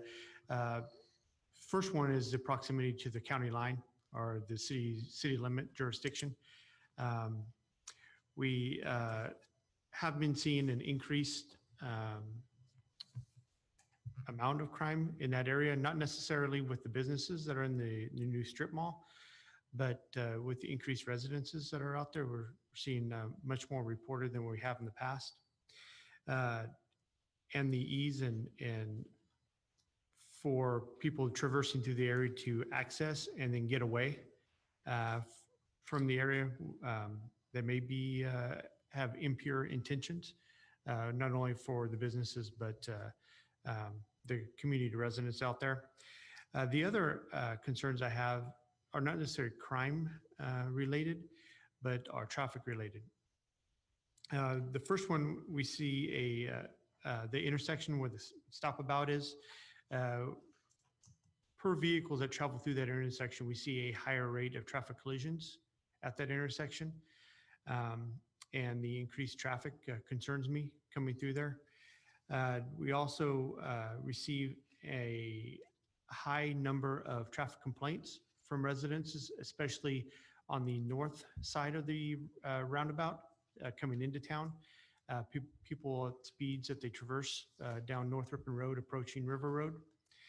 And then also we, because of the apartment complexes and the Cornerstone developments, we have seen an increase in pedestrian and bicycle activity in that area. And with the increased traffic, the speed, and then basically the disregard for the stop signs at that intersection, we have to spend a tremendous amount of time out there with traffic enforcement when we can. And it's not enough for the current rate of travel that is out there. So increasing traffic in that area is a huge concern for me, not necessarily just for the motorists, but for the people who enjoy that area. And again, the amount of traffic collisions we experience at that intersection, and they're traditionally not fender benders. They are significant traffic collisions where people are traversing through and over the roundabout. And that's why the homeowner on the southeast section has put up boulders in front of his residence on his property line to stop traffic collisions from accessing his residence. So they stop there at the roadway edge. So those are kind of my main concerns. Again, anytime, just like we said before, with anytime you add retail, you're going to have increased theft and crimes associated with that. There is some experience from the traffic citations that we write out there. There's a lot of commuter traffic that traverses either through West Ripon westbound to Jacktone to access the truck stops and the highway, and then also traffic that travels southbound on North Ripon Road that accesses Miljo and some of the other neighborhoods as cut-throughs to the highway. So increasing that is a huge concern, and giving out people the additional opportunities to victimize the community also raises a concern. Thanks. I share your concern about the traffic out there, but you had indicated that there was already kind of an increase in some criminal activity out there, or theft, or what do you attribute that to at this point?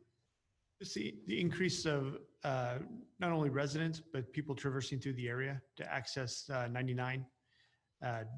Again, they'll travel westbound in the mornings and southbound on North Ripon Road to access Miljo and 99.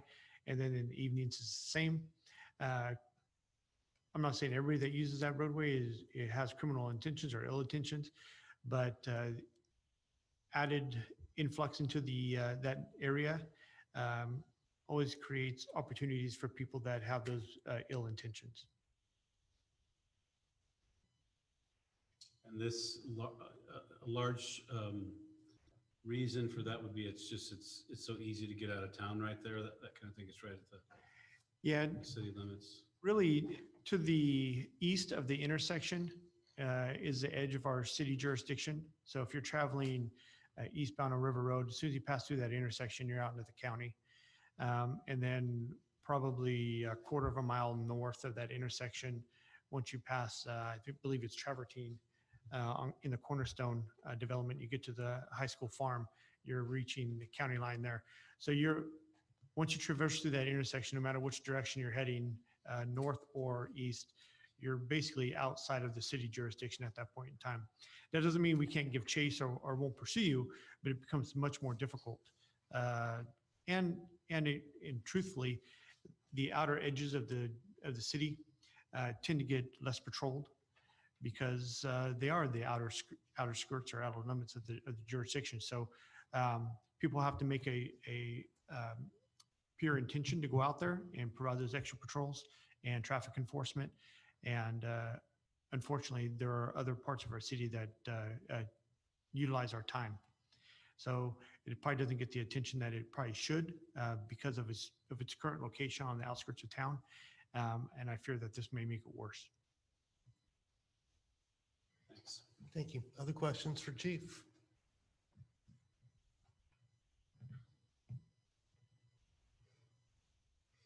Chief, is there anything you'd like to add to that? I think, like I said, we put some requests in to help mitigate some of those circumstances, especially with their criminal element, with the addition of cameras and both internally and externally. We all already have license plate readers established at that intersection. And again, it's trying to provide the same safety and security to that area that we do for the rest of the community. And sometimes it becomes very difficult because of the location it's in. Thank you. Thank you. Other questions for Chief? Ken, I think that's a B-rated intersection. Is that correct? Yeah, I mean, you do have to take into account, what's the date of the traffic analysis that was done? When they did that, it was operating at level service of, I believe, A in the morning and B in the evening. And with the project, they did assume when they did the traffic report, they did some assumptions of what might end up in some of those commercial areas. I think it dropped them both to a level service B, as in boy. Our minimum level of service for our municipal code is D, as in David. So, I mean, we would take action, obviously, when roadways get to that level of service D. So it does, obviously, with any development project, whether it's commercial, residential, you're adding more traffic, it slowly degrades the levels of service. It's like I said, it's just with the interim roundabout that has now turned into a stopabout, it was obviously it was put in as a roundabout. Stop signs were put there to mitigate a lot of the traffic concerns that were happening back then. So now it's more turned into a glorified stop sign with I call it a landscape feature in the middle, but yeah, and that's the sole reason why there's a stop sign on it, because there was traffic safety concerns back then when they put them in.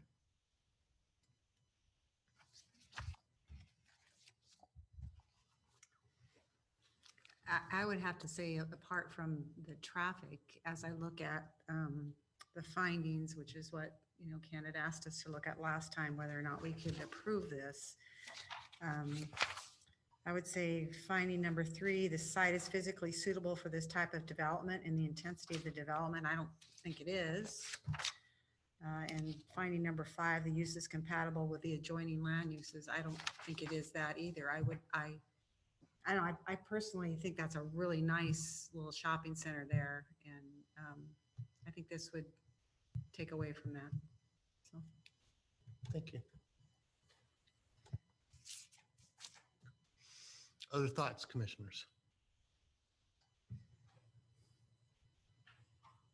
Do you feel that a gas station on that side of town is needed? I quite frequently take off, from the Spring Creek area heading north, and there's nothing. I mean, until you get to Escalon, really, if you're heading out that direction.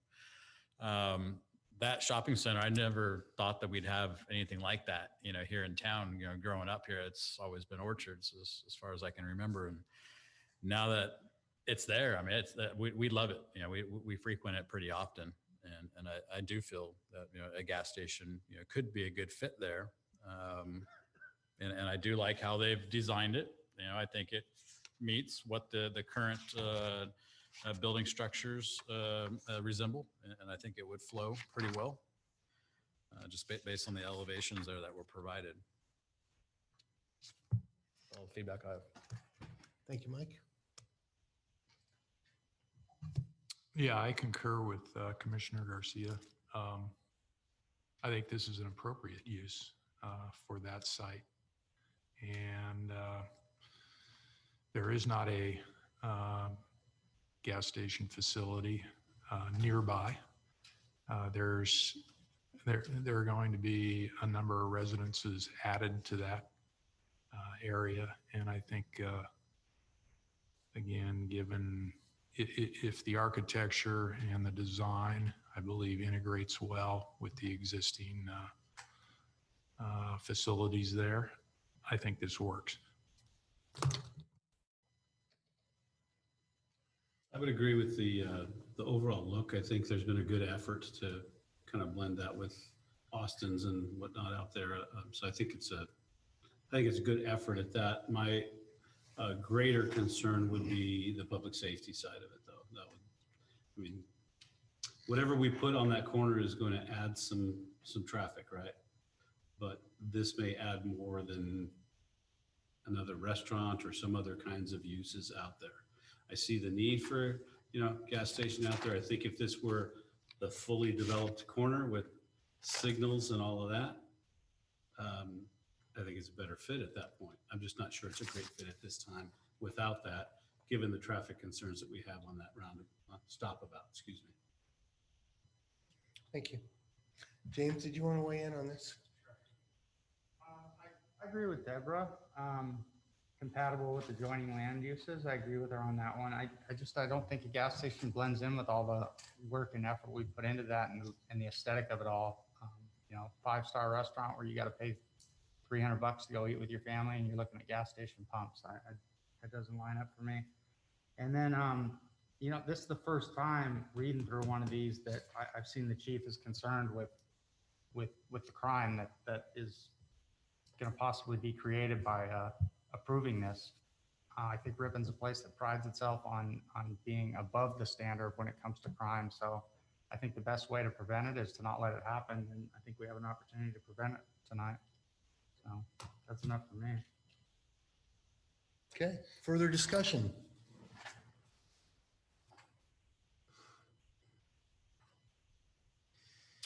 Okay, then I will leave it open to the commission.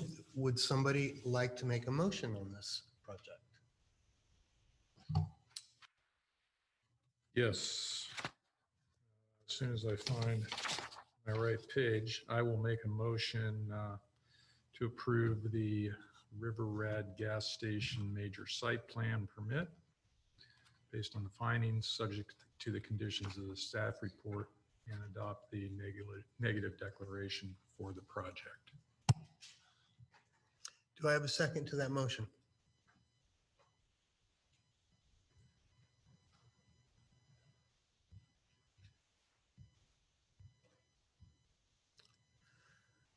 All right, we have a motion on the floor. Looking for a second to the motion.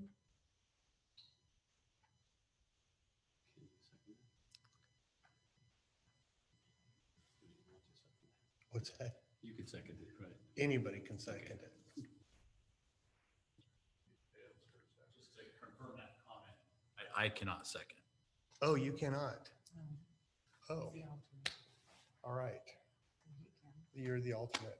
Okay, well, any of us can. However, I am in agreement with the many other members of the Chief Police, that safety and a fit in that community, it's not the right move at this time. It's an attractive project and I really like what they did with it. It's just not the right time at that site. So I'm not able to second this. So what you have is a motion that has a lack of a second. So that motion has died and we're looking for a new motion. So the motion has died. Any other motions on this project?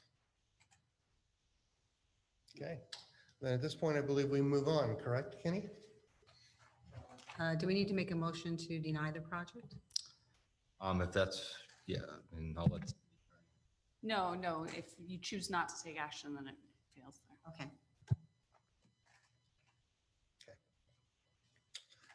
All right, then let's move on, Ken. Turn it down.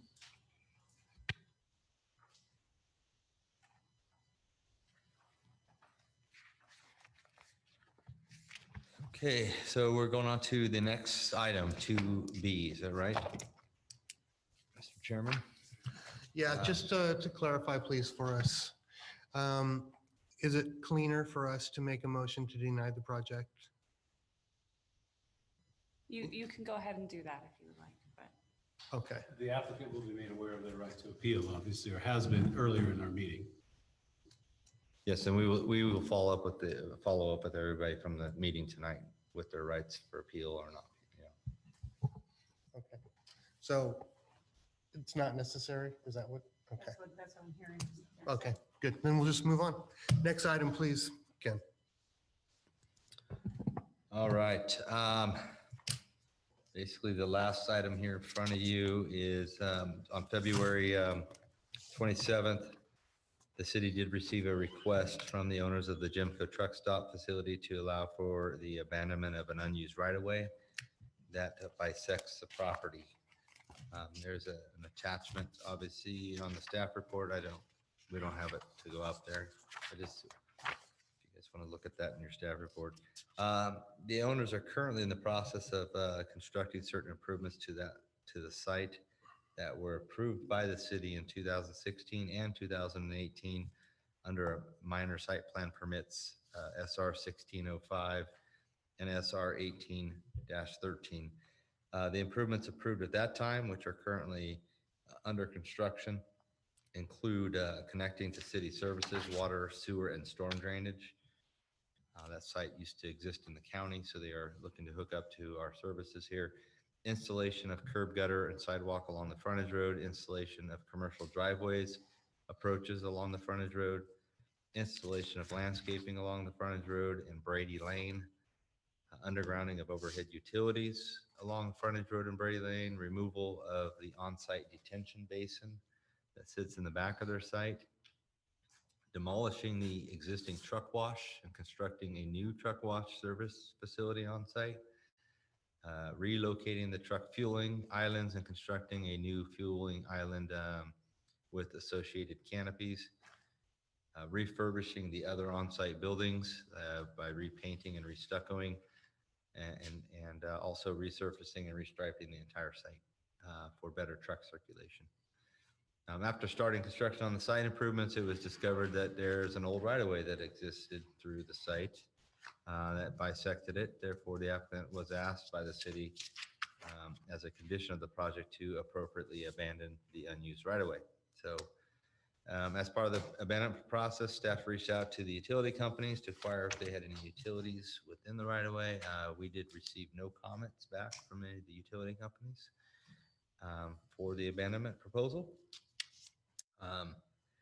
So as this portion of Merritt Road is what it was referred to, as if you look back at some really old maps, is not used for access to the properties fronting on the street. Staff feels that its abandonment would not adversely affect the general vehicular and pedestrian circulation. So there is a procedure in place where abandonments go through a three-step process. The city council kicks off that process, sends it to the planning commission to determine the consistency with our general plan. If it's consistent with the general plan by allowing the abandonment, this is what we're doing this evening. The planning commission should review it and make a finding back to the city council, who will adopt the abandonment resolution to formally abandon the right of way. So there is no fiscal impact to the city pertaining to this. The applicant is paying for the application and the surveyors to conduct the work on it. And with that, I will turn it back over to you, Mr. Chairman. There is a recommended action. Thank you very Front of much. tonight. Kenny, we don't open this up for public hearing, or we do? You don't have to. Okay, so it comes directly to discussion. Thoughts?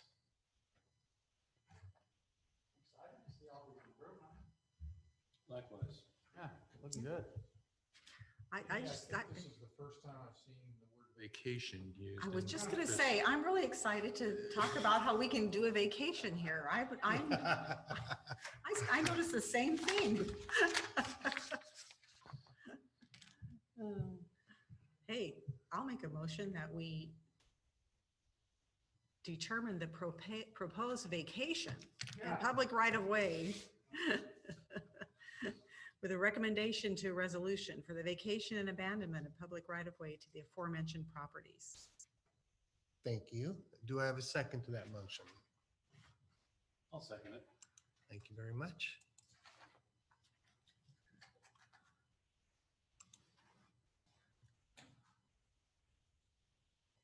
And the motion passes unanimously. Very good. Ken, I think we are moving on to reports. Am I correct on that? Okay.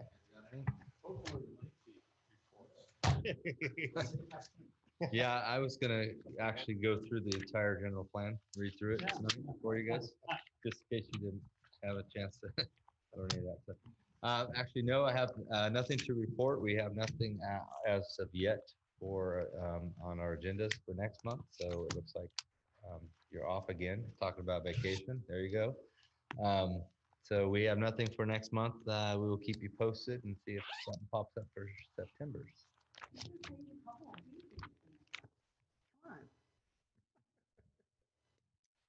Thank you, Ken, for all the time. And commissioners, thank you. This has probably been the longest meeting that I've attended here. And I've been here for a long time. Thank you guys for your attention, and the meeting is adjourned.